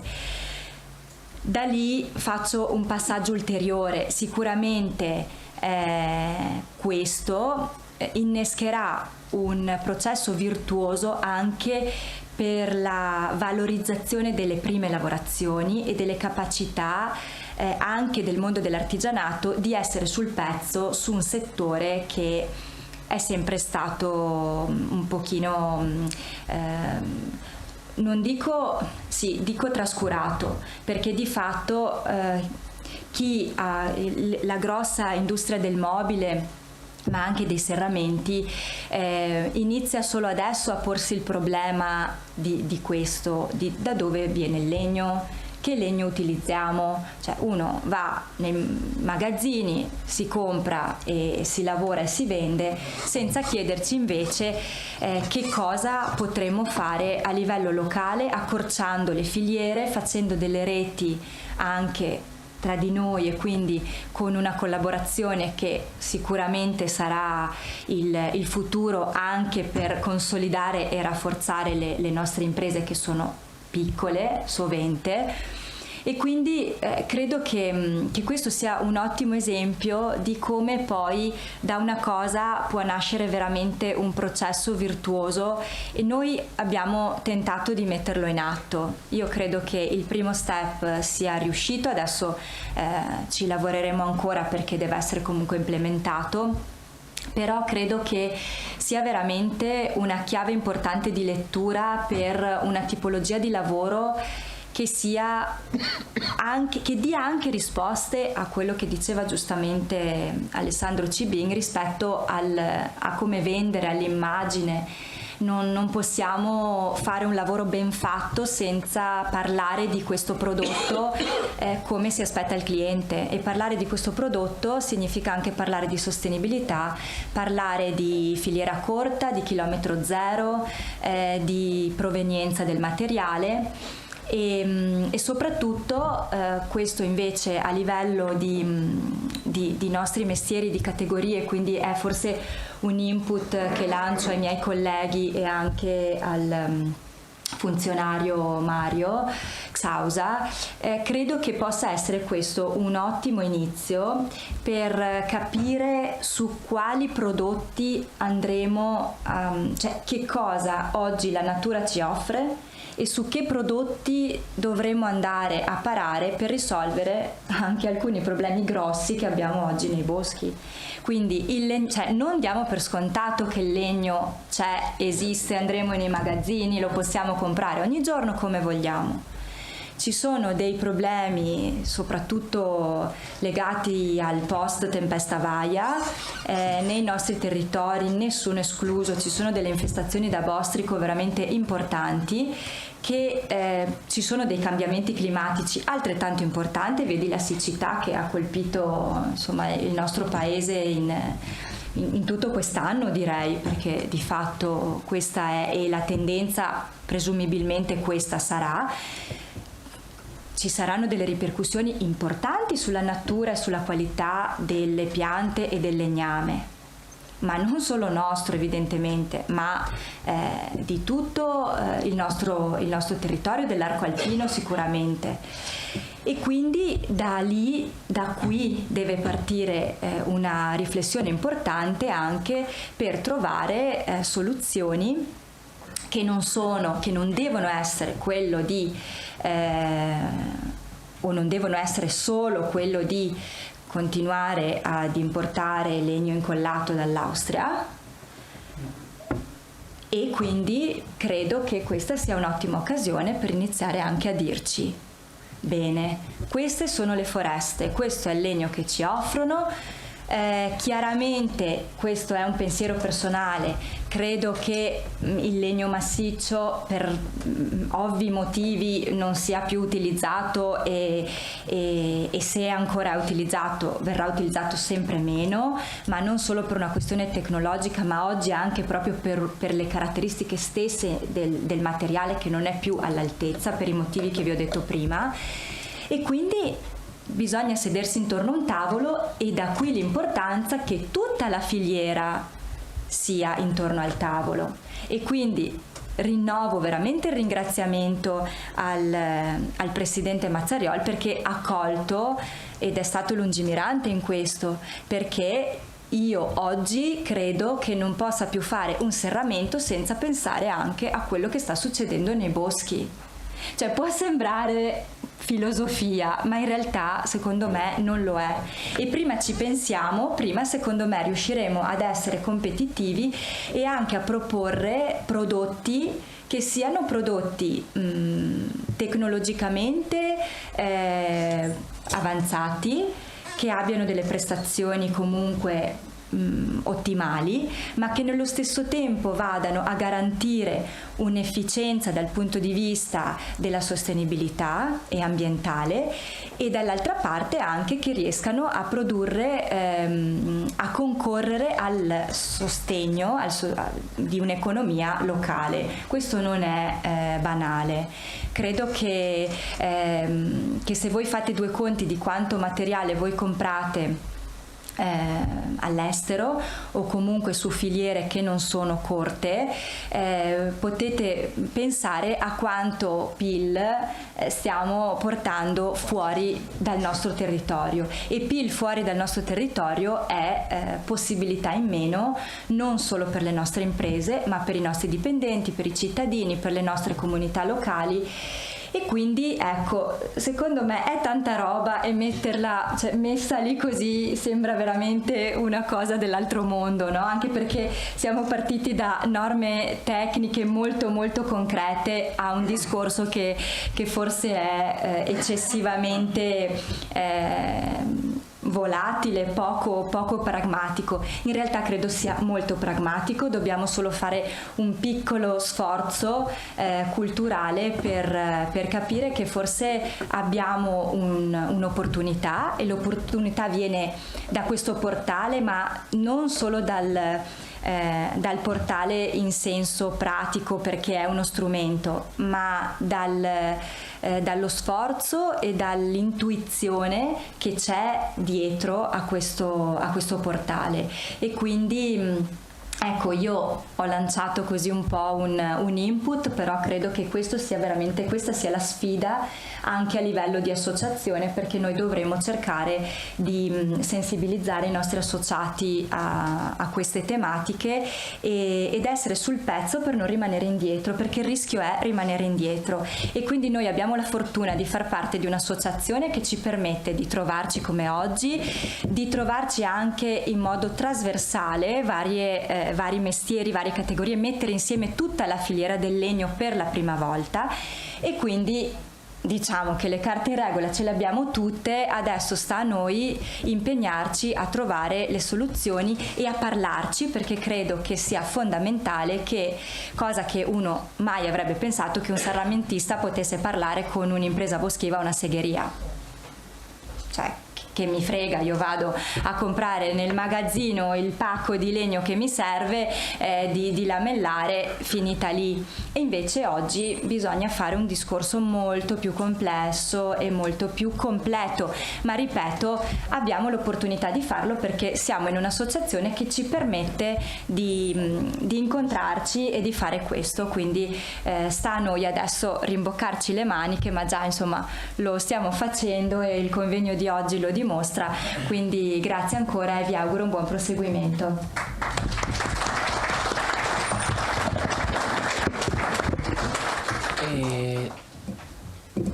È stato citato prima il nuovo Ministero del Made in Italy. Voi sapete che gli industriali non vogliono il Made in Italy, ce lo diciamo papale, l'ultimo settore che vuole il Made in Italy è il settore della moda, perché le Gucci di italiano non hanno niente, neanche i lacci. Quindi quando si parla di Made in Italy dobbiamo essere orgogliosi, perché il Made in Italy è fatto soprattutto dagli artigiani, cito la moda, dalle piccole realtà della moda, ok, ma anche da voi. La moda sta facendo l'etichetta parlante, adesso sono loro che stanno aprendo un mercato e una dinamica, ma ricordatevi che ci può essere chi parte prima e chi arriva dopo. Può essere che tra qualche anno ci sia l'etichetta parlante anche la vostra, anche perché non mi permetto, e lo cito perché è stato, ne parlavo ieri ad un convegno che ho partecipato con l'università, la sostenibilità in un territorio montano è anche quello di creare attività lavorative, perché noi non possiamo dimenticare che se la montagna non crea lavoro, tra qualche anno le nostre foreste non avranno nessuno che le taglia. Quindi comprare legno veneto, mi permetto, vuol dire anche sostenere non solo che figo, che bello, gol serramento fatto col legno del Carso, che è in Friuli tra l'altro, però vuol dire anche sostenere l'economia di un territorio, in questo caso di Belluno, ma cito l'Altopiano d'Asiago di cui sono originario, ma i Monti della Lessinia, e quindi vuol dire anche sostenere popolazioni che tra qualche anno se no avremo interi settori della nostra Italia che non hanno più lavoro. Quindi quello che vi si chiede a voi cos'è? Non andare adesso domani mattina dal vostro dammi legno, no, non è questo, perché non è questo. Oggi probabilmente il mercato non sostiene neanche, non c'è talmente legname per sostenere, però è quello di creare una vision, e penso che i più giovani siano quelli in fondo. Vedo i due ragazzi in fondo, lei che è l'unica ragazza, è la quota rosa del nostro convegno, perché è l'unica, ecco, siete voi che dovete creare la sensibilità del vostro cliente a dire: guarda che il mio serramento è fatto con questo legno qua, e dovete farlo evocare, perché come dico sempre, non mi piace camminare, penso di essere uno di pochi altopianesi che se ti metti in un bosco dopo 2 minuti mi stresso. Mi piace i funghi, però già pronti in piatto. Però credo che nel momento in cui, anche Luciano, ma nel momento in cui fate evocare questa cosa qua, raccontando che quel legno che gli state vendendo è un legno nostro, un legno che lui magari ha toccato, per cortesia fatelo evocare, e dite agli ambientalisti che tagliare le foreste è sano, va bene, cioè vuol dire tenerle pulite, ma qualcuno dice no, ma tagliare il legno fa male. Ma che ho detto? Il bosco deve essere manutentato, perché è una cosa che cresce. Credo di non aver detto uno sproposito. No, il bosco deve essere gestito assolutamente. Dico solo questa cosa per un chiarimento, perché tutti diranno sì, ma io se vado a chiedere questo prodotto alla segheria o non me lo danno, no? Sono discorsi che sono spesso usciti. Sì, è vero, se voi oggi cercate il prodotto che utilizzate per i vostri serramenti vicino a casa vostra, non lo trovate. È per quello che deve innescarsi questo meccanismo che dicevo prima, virtuoso. Dobbiamo far crescere anche le attività di prima lavorazione e qualcos'altro anche, mi viene da dire, perché voi non utilizzate massiccio come ho detto prima, quindi c'è da fare un discorso di questo tipo solo quando però ci sarà una domanda, automaticamente ci sarà l'esigenza di dare un'offerta. Quindi se non si innesca la domanda, l'offerta automaticamente non c'è e non ci sarà mai. Per quello che io dico, è vero che abbiamo un problema enorme nelle attività di prima lavorazione, ma abbiamo un problema enorme nelle attività di prima lavorazione perché non c'è la domanda, non c'è stata la domanda, e quindi si sono notevolmente impoverite. Quindi partiamo da qui per cercare di accelerare e costruire e dare anche forza al settore della prima lavorazione, ma lo possiamo fare con il processo inverso a questo punto. Bene, siamo partiti dalla posa, abbiamo parlato di mercato. Credo che la bellezza di questi convegni sia dire ok, adesso magari qualcuno dice ma mi devo sapere com'è che si posa il serramento. L'ha detto Samuele Broglio, non era l'obiettivo di questo convegno raccontarvi come la posa, perché ci vogliono ore di corsi. Questa è la voglia di capirvi anche che dalla posa si può parlare d'altro e farvi immaginare altro. Io ringrazio Alessandro e Claudia per il loro intervento. Staffetta, perché andiamo verso la parte conclusiva dei nostri interventi. Chiedo a Paolo Barbieri di venire nella parte dei relatori, perché Wurt Italia è un partner, e se non vado errato, del marchio di Confartigianato Posa di Qualità. Sì. Mi è andata bene perché abbiamo un sacco di nomi e non sempre è facile ricordarli, e caldemente richiesti dalla persona che è in videoconferenza, che adesso ve lo faccio vedere, è ancora lì, che non pensate che se ne sia andato, ho verificato, eccolo lì, lo vedete lì basso, ok?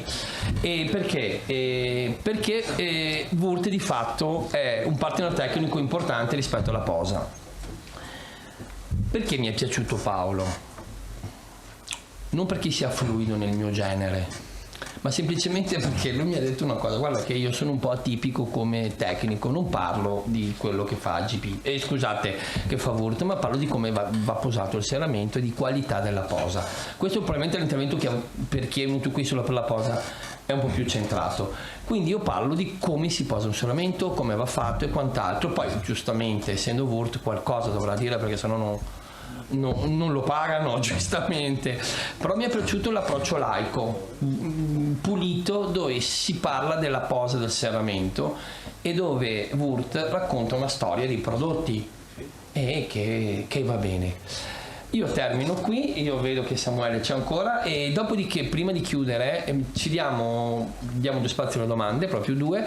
Vi devo dare un altro appuntamento tra 2 settimane, sempre di sabato mattina, e che è altrettanto significativo. Vi darò poi del materiale anche per ricordarvelo, che riguarda in questo caso l'involucro edilizio, perché ci sarà un convegno molto importante dove addirittura la Presidenza nazionale Granelli ha garantito la presenza. Non è una cosa banale, perché l'involucro edilizio di cui voi fate parte cambierà tantissimo, dal cantiere, dall'azione del cantiere, fino ad arrivare al riciclo del materiale da cantiere, perché questo è un tema su cui dovremmo comunque, voi insieme a tutto il sistema casa, dovremmo cominciare a ragionare, ok? E lasciamo un po' di spazio alle domande e poi andiamo verso la chiusura. Comunico già, l'anticipo, che di là c'è il buffet, quindi non andate via, e ci trasferiamo e manteniamo in essere questo clima anche conviviale e di tranquillità che è sabato mattina. Grazie a tutti. Io ringrazio in primis il presidente della Confartigianato e Mauro Xasa, che è qui accanto a me, che mi hanno dato la possibilità di fare questo intervento, nonché Samuele Broglio, con cui ormai collaboro personalmente da diverso tempo. Ovviamente io porto un po' la giacchetta dell'azienda per cui lavoro, che è la Wurt, però anche nel mio intervento vi accorgerete che sarò molto super partes, nel senso che affronterò l'approccio normativo in modo molto, molto tecnico. Una breve presentazione delle mie esperienze. Io fino a 11 anni fa facevo il progettista, per cui mi occupavo di progettazione dell'involucro. Quindi mi occupavo di tutto quello che è la progettazione delle strutture come fanno molti tecnici con cui magari voi interagite. Ho capito un po' di anni fa che non era più possibile fare tutto, ed è stato uno dei motivi per cui mi sono tramite Wurt approcciato a questa tematica del serramento, ma soprattutto della connessione tra serramento ed involucro.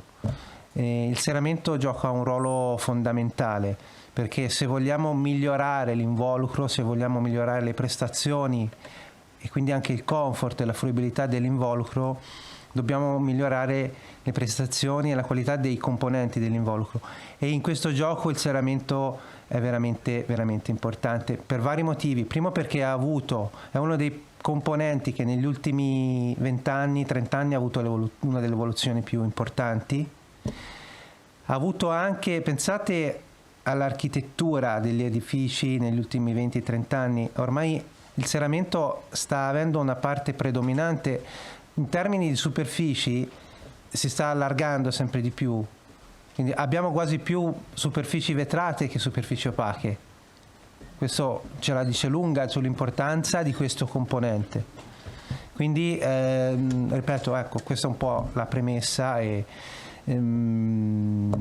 secondo me c'è ancora tanto da fare, e il meglio deve ancora venire. La 11673 è la norma che definisce i criteri e i requisiti di posa in opera del serramento. Ho seguito gli interventi che mi hanno preceduto, abbiamo parlato di marcatura CE. Ecco, lo sottolineo ancora una volta, chi mi ha preceduto l'ha ben detto, la marcatura CE del prodotto non ha nulla a che fare con l'installazione, per cui tutto ciò che è nell'installazione in termini di prestazioni deve essere in qualche modo correlato ad una buona progettazione dell'installazione e anche ai prodotti di installazione. La 11673 tratta proprio questi due argomenti: sistemi e prodotti per la posa. Ecco, qui entra in gioco la mia, e qui capirete che lavoro per Wurt, ma poi alla fine sono sempre un tecnico e quindi sono fedele ai miei principi di tecnico. È più importante la progettazione, cioè il sistema, che non i prodotti. Tanto qui non c'è nessuno dell'azienda che mi sente, a parte un collega, ma i prodotti giocano un ruolo relativo. Quindi la cosa più importante nella posa in opera del serramento è progettare bene la posa in opera, quindi progettare bene la connessione, l'interfaccia tra serramento e controtelaio, e tra controtelaio e opera strutturale, opera muraria o comunque ciò che c'è. Quindi progettare la geometria. La responsabilità di questa progettazione è in capo al progettista e al direttore lavori, verissimo. Con Samuele siamo pienamente d'accordo su questa linea. Che cosa deve fare il serramentista? Il serramentista può suggerire, può proporre, però alla fine l'asseverazione, cioè la responsabilità, rimane sempre in capo al progettista. Quindi il serramentista può anche avere degli schemi di riferimento, può anche avere un'idea, ed anzi da una parte forse è bene anche che ce l'abbia, perché ogni schema progettuale è correlato al tipo di prodotto. Per cui se voi avete un serramento che ha determinate dimensioni, anche un determinato materiale, potete offrire tanto in relazione al vostro prodotto. Il legno può dare tanto, può giocare un ruolo fondamentale, perché avere un serramento in legno, qui mi pare che siete tutti serramentisti in legno, ecco, la progettazione di un serramento in legno è molto interessante, perché può dare una particolare senso all'architettura interna, all'arredo interni, ma anche all'architettura esterna, e quindi è veramente interessante andare a progettare un foro finestra con un materiale come il legno. E quindi la prima cosa da fare è mettersi, prima anche di vendere il serramento, capire com'è l'edificio e progettarlo in modo, progettare la posa in modo corretto.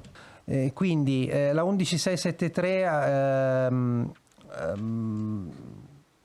ripeto, ha due parti. La prima parte che definisce gli schemi di progettazione, e il fulcro della norma, questa parte proprio all'inizio, è il concetto dei piani funzionali.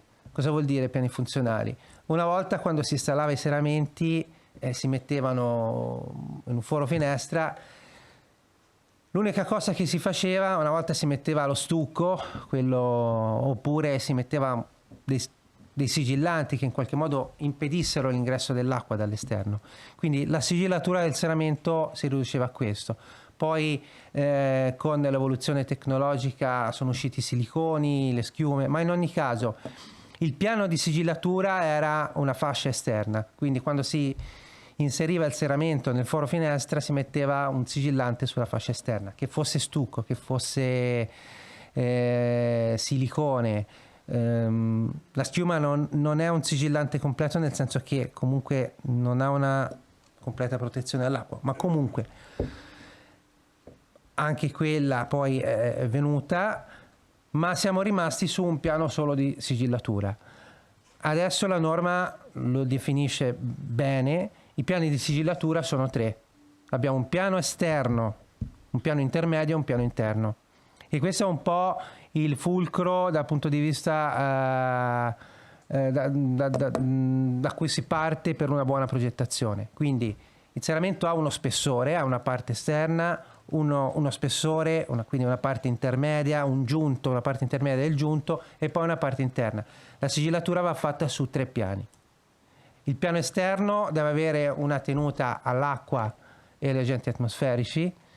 Il piano intermedio deve avere una funzione termoacustica e il piano interno deve avere una funzione di tenuta all'aria, tenuta all'aria e freno al vapore. Perché tenuta all'aria?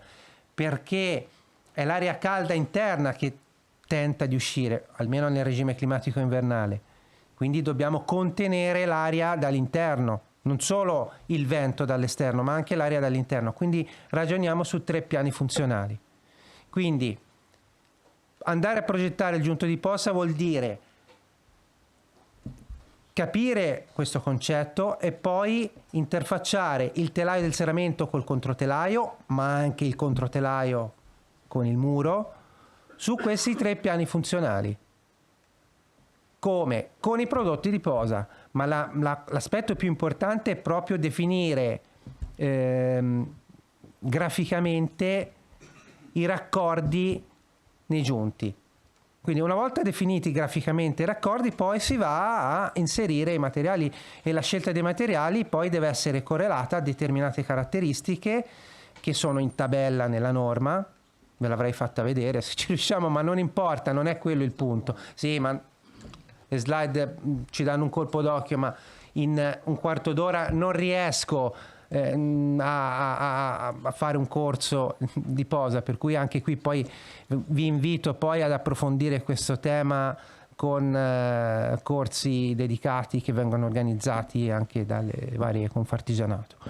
Quindi tabella dei prodotti per la posa, scelta dei prodotti e collocamento dei prodotti negli elaborati di posa.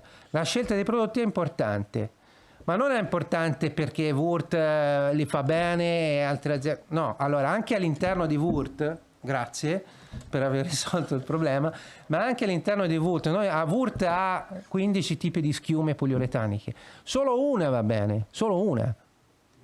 Quindi siliconi, sigillanti. Wurt ha forse una quarantina di tipologie di sigillanti, non tutti siliconici, ci sono poliuretanici, solamente 4-5 vanno bene. Quindi anche nell'ambito di uno fornitore con cui magari avete un rapporto, è molto importante saper leggere le schede tecniche, saper scegliere il prodotto giusto. Delle volte per risparmiare €1 su una cartuccia, quindi poche decine di centesimi in una posa si va a scegliere un prodotto più economico. È vero che poi alla fine dell'anno pesa, ma non ne vale la pena. Bisogna scegliere il prodotto giusto. Non sto parlando di marca, di brand, sto parlando di scheda tecnica del prodotto, dove ci sono alcune caratteristiche specifiche. Quindi, per esempio, nel silicone il modulo elastico, nella schiuma l'elasticità. Quindi dovete scendere un po' dentro la materia, dovete essere un po' tecnici. Gli strumenti per acquisire queste conoscenze ve li danno i vari corsi che ci sono. Confartigianato su questo è ben presente, perché ho sempre collaborato con Confartigianato, per cui mi hanno sempre coinvolto in questo, e quindi ecco, ci deve essere il seramentista che fa questo tipo, o il posatore che fa questo tipo di attività. Poi ci sarà un confronto con il venditore che... Grazie Mario.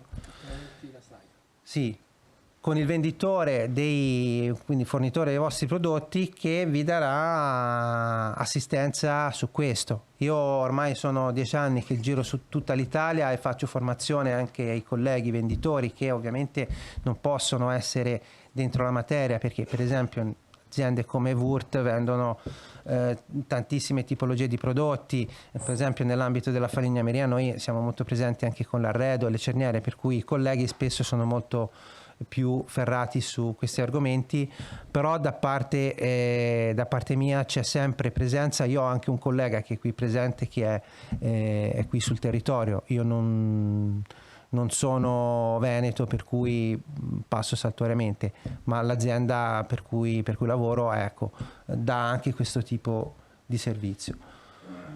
Che cosa vuol dire posare, fare una posa corretta? Ecco, fare una posa corretta, abbiamo parlato prima, qualcuno ha parlato della marcatura CE. La marcatura CE individua il prodotto che è fatto secondo delle norme europee, quindi c'è un regolamento prodotti a costruzione, ci sono delle norme armonizzate. Il prodotto è caratterizzato da prestazioni. Queste prestazioni sono relative al prodotto, vanno mantenute anche in opera. Quindi che cosa ho fatto in primi tempi? Ho cercato di capire se il prodotto manteneva le prestazioni in opera. Quindi il concetto di una corretta posa in opera non è altro che cercare quanto più possibile di far sì che la prestazione originaria, che è definita dalla marcatura, sia mantenuta in opera. Oggi abbiamo molta esperienza su questo tema. La norma che io vi ho riassunto in modo abbastanza breve ci dà i metodi, i criteri per fare questo. I corsi e i patentini si basano su questo concetto. C'è anche una quarta parte della norma che ci permette di andare a definire i metodi di verifica in opera. Io vengo da Bologna, ieri ero a Bologna al SAE e ero lì con dei collaboratori e avevamo una piccola baracca di cantiere con una finestra, e abbiamo fatto delle dimostrazioni con il Bauer Door Test, facendo proprio l'Avert sulla finestra. L'Avert è la prova specifica, che è stata citata anche prima, che ci permette di misurare la permeabilità all'aria del seramento installato. Molto interessante, perché dalla permeabilità all'aria si capisce tante cose, anche dalla termografia. Tra le altre cose, le prove si possono fare anche contemporaneamente e si vede molto, ma dalla permeabilità all'aria si deduce tantissimo. Anche l'acustica, per esempio.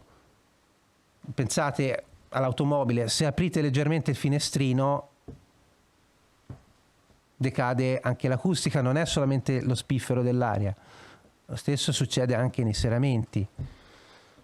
Mi sono trovato spesso in cantiere l'architetto, la direzione dei lavori, i seramenti devono spifferare, perché sennò la casa non respira. Fermi. Allora, c'è una verità, perché mi sono preso i libri dell'università, si parla degli anni 90. Nei libri di fisica tecnica dell'università c'è scritto questo. Ma perché? C'è un motivo, perché fino agli anni 90 non c'erano serramenti ermetici, comunque i livelli di ermeticità del componente erano veramente, veramente bassi, per cui si parte da quello.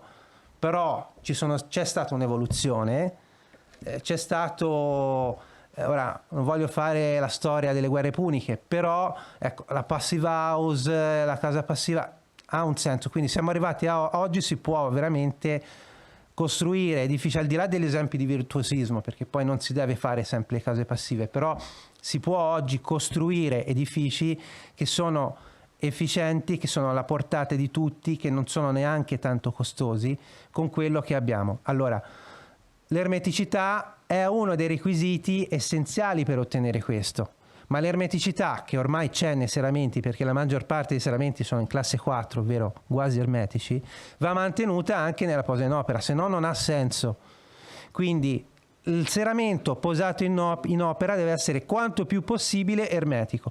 Poi c'è il ricambio dell'aria, ma quella è tutta un'altra storia.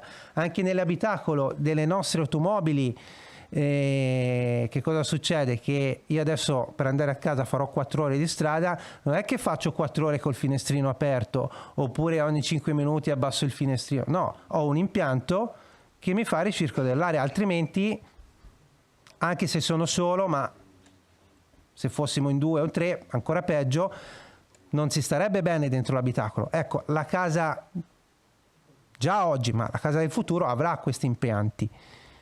Poi nessuno toglie che c'è il finestrino, apro un secondo, 10 secondi, un minuto, ricambio. Adesso stiamo facendo proprio questo, stiamo aprendo i serramenti per ricambiare l'aria. Però il serramento deve essere ermetico. Questo anche per motivi di comfort, perché se ho uno spiffero continuo, il rumore viene meno. E poi comunque ho una perdita continua non gestita. È vero che c'è un minimo di ricambio, ma è un ricambio che non serve. Se ho un rubinetto che perde una goccia d'acqua, quella perdita lì non è che mi ci lavo le mani. È una perdita, punto e basta. Alla fine dell'anno sono metri cubi di acqua che ho buttato via. Rubinetto, apro bene, mi lavo le mani e lo chiudo. Poi deve essere chiuso. La finestra è lo stesso. Funziona così. Se vado via, se non voglio pensare ad aprirla correttamente, ci sono altri sistemi, a parte che c'è anche la microventilazione e serve a quello. Quindi la microventilazione serve quando siamo in casa, non quando usciamo, perché tanti la usano anche in modo sbagliato. Oppure ci sono gli impianti di ricircolo. Quindi questo è uno dei temi. Volevo aggiungere un'altra cosa, abbiamo parlato di sostenibilità, importantissimo. Non abbiamo voglio citare i CAM. Qualcuno sa di voi cosa sono i CAM? Non sa nessuno cosa sono i CAM? Peccato. Però sono qui apposta per informarvi. I CAM sono i criteri ambientali minimi. Quello dei CAM è un decreto uscito nel 2017, ma sono tornati alla ribalta perché nell'agosto 2022, quindi un mese fa, sono usciti nuovi CAM per l'edilizia, dove ci sono delle cose molto importanti. Prima di tutto, ma prima vi devo dire che cosa sono. Sono dei criteri che definiscono dei fattori premianti per gli acquisti delle pubbliche amministrazioni, non solo premianti, anche obbligatori in alcuni casi. Quindi le pubbliche amministrazioni, quando fanno i bandi di acquisto per qualsiasi prodotto, ma in particolare per quel che ci riguarda, per i componenti per l'edilizia e quindi per il serramento, devono affidarsi ai CAM. Nei CAM c'è scritto che nella fornitura e posa in opera dei serramenti, se gli installatori hanno patentino professionale, c'è un fattore premiante. Quindi si vince la gara a fronte dell'altro fornitore che non fa l'installazione con il patentino. Quindi questo è molto importante. Quindi fare formazione, acquisire il patentino, non serve solamente a progettare bene e a rispettare la norma, serve anche per avere un vantaggio competitivo nei bandi delle pubbliche amministrazioni. I CAM in realtà sono richiamati anche dal 110%, devo dire, quindi non è solamente pubbliche amministrazioni. Poi il 110% il prossimo anno finirà, ma io mi auguro, spero che il nuovo governo, ma è già trapelata questa notizia, lo riporterà a livelli un po' più bassi, magari all'80%, ma gli obiettivi della Comunità Europea sono quelli di riqualificare tutti gli edifici. Il patrimonio edilizio italiano ha bisogno di essere riqualificato, per cui ci saranno ancora questi criteri, quindi è molto importante approfondire queste tematiche. Io non so quanto tempo ho ancora, potrei parlarvi per tutta la giornata, ma sarei pure noioso, ma comunque ecco, mi rendo disponibile per dare i miei riferimenti, informazioni e precisazioni, e ringrazio di nuovo tutti quanti.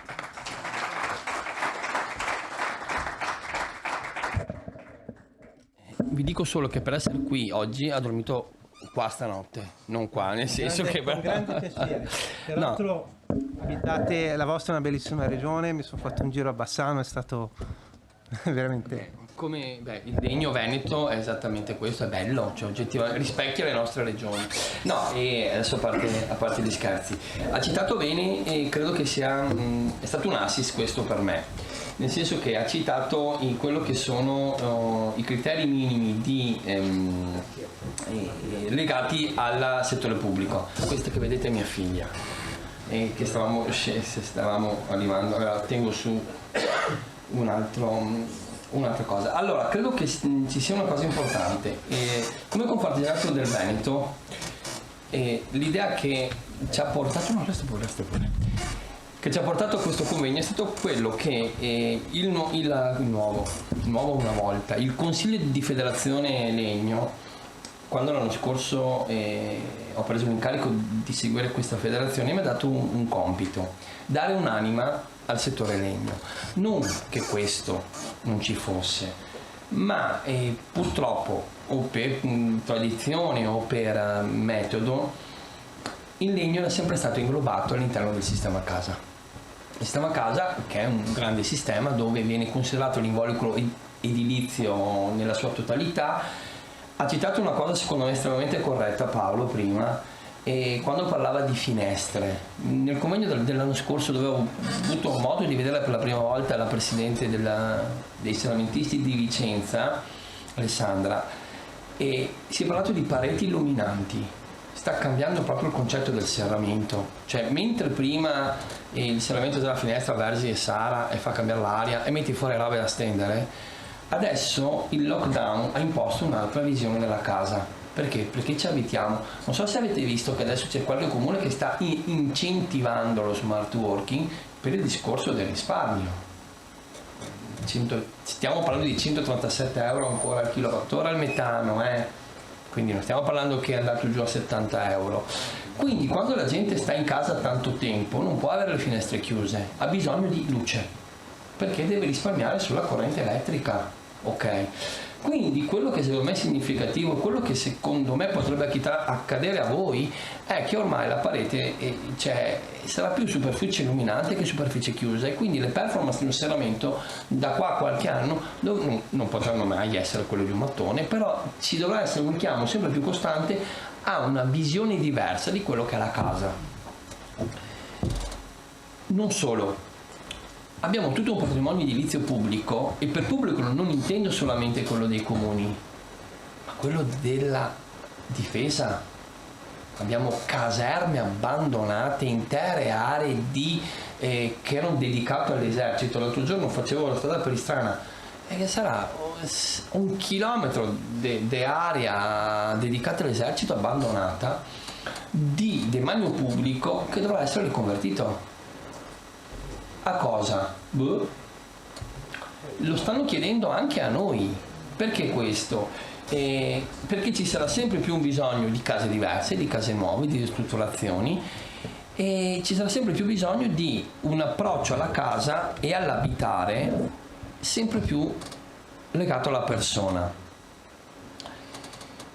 Da cui è nato l'idea di un convegno dove voi, con la vostra anima di serramentisti e quindi del vostro settore, ok, Il 5 di febbraio, è un altro sabato, un signore mi diceva: guarda che noi non si fermiamo al buffet perché bisogna che andiamo a casa a fare serramenti, perché giustamente siamo ancora in fase lavorativa, ma proprio perché credo che una cosa sia importante: questi momenti non sono momenti che torniamo all'attività lavorativa, perché il 110 è finito, per fortuna, perché giusto, cioè è stato più la fase terminale del 110, è stato un bagno di sangue, ok, quindi questo, però continuerà un incentivo. Giustamente Paolo diceva, si parla dell'80, ma che fosse 65 è fatto bene, non sarebbe male, cioè stiamo parlando di questo, ma ci sarà ancora il credito d'imposta, come sarà? Se la scuola lo sconto in fattura,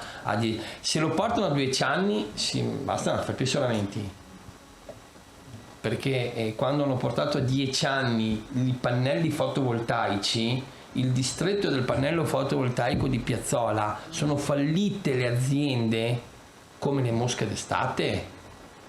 Cioè, abbiamo avuto interi settori, io penso alla Solon, che era un'azienda che aveva centinaia di metri quadri di capannone, che è fallita in 2 mesi quando ha portato il famoso fotovoltaico da 1 a 3 anni. Vi ricordate? Conto energia 3 anni, cassa faceva fotovoltaici 10 anni. Tempi visto un pannello fotovoltaico da nessuna parte. Quindi sarà una partita che si gioca, dove noi racconteremo la nostra storia come associazione di categoria. Ma sarà bisogno di capire cosa. Quindi il mercato della ristrutturazione anche del settore pubblico, i CAM, sarà un settore che potrebbe essere tra qualche anno di vostro interesse. Con Farnesinato appunto ho organizzato un convegno su questo settore, un convegno che ci vedrà presente sia come settore del legno, ma sia come tutto sistema casa. Si svolgerà a Padova e presso il centro Papa Luciani, e dove vogliamo mettere proprio un punto di domanda, che è una richiesta, ma anche un punto esclamativo, dicendo che noi su questo settore vogliamo dire la nostra e ci siamo. Quindi non vi dico se non avete niente da fare, perché gli artigiani hanno sempre qualcosa da fare, però credo che sia importante anche in questo caso qua capire dove si vuole andare. Io chiedo poi a Bruno di fare i saluti, perché stavo aspettando anche il signor Giacomo che al banco, che però mi hanno detto prima che sta arrivando, è la cassola che sta tornando con la macchina. Però mi permettete un ringraziamento in primis a Massimo Meggiolaro, a cui chiedo un applauso. Perché oltre ad essere un collega era qua alle 9, ha trovato la sede, siamo venuti poi insieme, cioè veramente questo convegno racconta molto della sua storia in questi giorni. A Franco Dacol, che segue di fatto, a Luciano Tieghi che è in piedi, che sta facendo finta di niente, e a Giancarlo Milanese.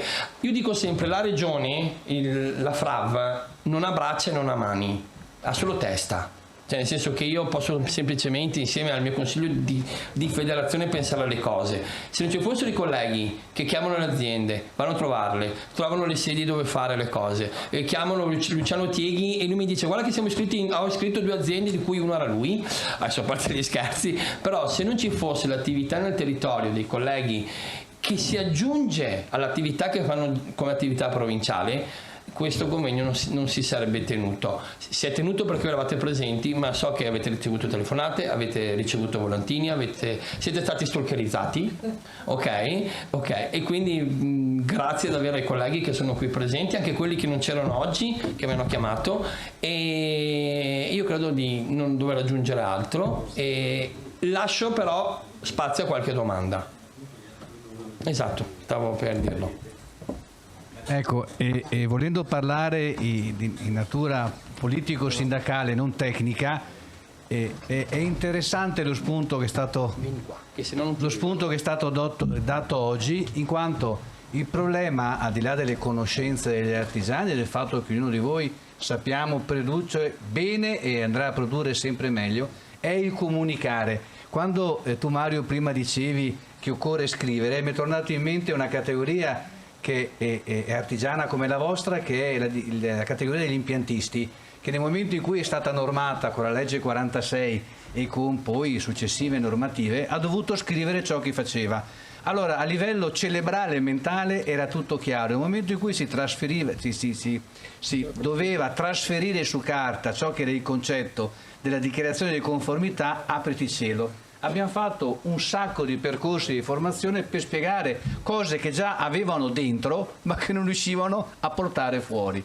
Ora, il senso del mio intervento è questo. In diverse occasioni oggi è stato detto che voi siete bravissimi a fare il vostro prodotto, ma tante volte meno bravi a venderlo. Quindi potrebbe essere il caso di pensare, ma lo so che sono stati fatti, e magari riprenderlo, a fronte del fatto che ci sono nuove normative, riprendere percorsi di comunicazioni con case history, in maniera tale da consentire anche a voi di arricchire il vostro bagaglio culturale, anche verbale, per consentirvi di vendere meglio ciò che è il vostro prodotto. Non che oggi non lo sappiate fare, ma darvi e arricchire, dare un qualcosa in più per consentire che, oltre di progredire anche a livello tecnico, ma anche progredire a livello culturale, di dialogo, anche affinché il committente possa meglio comprendere ciò che è l'arricchimento che voi fate giorno dopo giorno all'interno della vostra azienda. Vi costa anche dei soldi. È brutto dire ho un prodotto performante, ma non so spiegare il perché è performante. Lo è, ma magari il committente non riesce a comprenderlo. Quindi portare anche degli esempi che esistono di persone in grado di trasferire questi concetti a voi. Grazie, scusate. Allora, saluto tutti. Io sono Alessandra Cuman e sono rappresentante dei seramentisti in legno, sottolineo in legno, per questo lo ritengo un convegno molto importante, perché tratta il legno in pieno, e della provincia di Vicenza in Confartigianato regionale.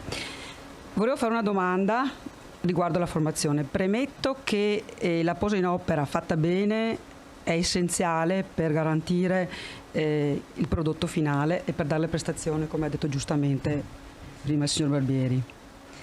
Mi sono appuntato una domanda perché riguarda l'obbligatorietà degli installatori. Allora, mi riallaccio al decreto legislativo e questa la rivolgo ad Alessandro, sì, perché in questo momento purtroppo se non è collegato, che riguarda il decreto legislativo 4820 e al DPR collegato, e che prevede, letteralmente scritto, la qualifica per gli operatori che provvedono all'installazione degli elementi edilizi e dei sistemi tecnici per l'edilizia. La domanda che voglio fare è questa: se sapete rispondermi, in che modo e dentro quando questa qualifica si dovrà eventualmente ottenere. Sappiamo che i corsi è meglio farli, però vorrei un chiarimento in merito a questo, se possibile. No, non è uscito, mi risulta. Non si sa neanche. Anche a me dispiace che non ci sia. Perché questo è nell'ambito dell'efficientamento energetico, e questo è un problema per noi soprattutto. No, ma non è. Se mi chiedi i tempi, da quel che sapevo io, sono, non so come definirli, fermi. Non volevo fare una domanda inopportuna. No, ma a me. Perché tanti chiedono questa cosa, ma non sappiamo come rispondere, perché poi abbiamo sia i progettisti, sia i clienti forse, i clienti forse meno, ma i progettisti vogliono anche delle risposte da noi, bisogna essere un po' preparati, ecco, e questo. Guarda, quello che posso fare è, appartenendo a un ordine professionale, tra l'altro, dove c'è un settore, ma anche l'associazione lo può fare, chiedere effettivamente come vogliono mandare in vigore questa cosa. Se vogliono? Sì. No, il volere, da quel che sapevo, c'è. Sì. Quello mi sento di dirtelo tranquillamente, perché il volere c'era, perché anche il mondo professionale, per dire, finalmente ne ha già capito comunque l'importanza. Il fatto che io stesso vedo le norme 11.673 dentro i capitolati vuol dire che è sensibile ormai, è come dire una materia matura, pronta per essere presa in tutti gli effetti. Vorremmo magari sì? le news, se ci fossero. Ma caspita, rimaniamo. Quella della sostenibilità, sì? che secondo me. Quella è una bella. Come Broglio ci ha avvisato, ha detto state attenti perché qua. Sì, esatto. Grazie. Niente. I patentini non sono obbligatori. Non sono obbligatori. Detto questo, ovviamente, anche se non sono obbligatori, guardi, voglio fare un esempio. I patentini patentino del saldatore, sapete, non è il tema. Il patentino del saldatore è 30 anni che è sul mercato, ma non è obbligatorio anche quello. Poi è ovvio che se io voglio fare un intervento strutturale, voglio aprire un vano murario, devo fare una cerchiatura, devo presentare la pratica al genio civile.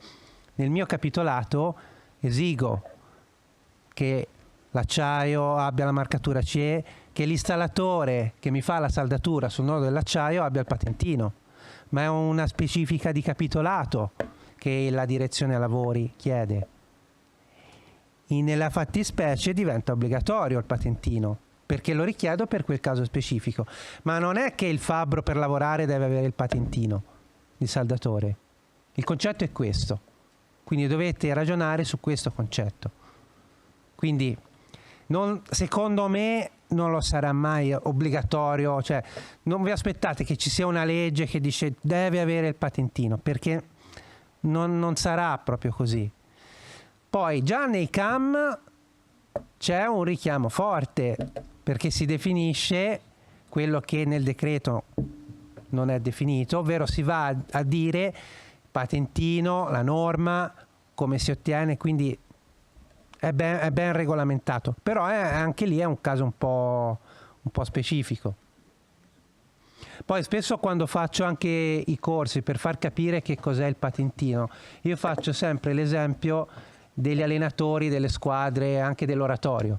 Allora, in Italia per allenare la squadra dell'oratorio ci vuole il patentino del CONI, e lo sanno tutti, cioè non esiste uno che allena i ragazzi che non ha il patentino, perché siamo talmente dentro la materia tutti quanti che lì lavoriamo bene. Per fare il maestro di tennis ci vuole il patentino. Poi ci sono le professioni non regolamentate, quindi l'idraulico, il muratore. Se un ragazzo vuol fare il muratore o l'idraulico in Italia, va a fare il garzone e non ha una qualifica, le scuole professionali non le vuol fare più nessuno. Peccato, perché se andiamo in Alto Adige o in Germania, le scuole professionali sono professionalizzanti. Ed è un bene così. Purtroppo manca questo approccio alla formazione. A me dispiace che non ci siano le scuole professionali.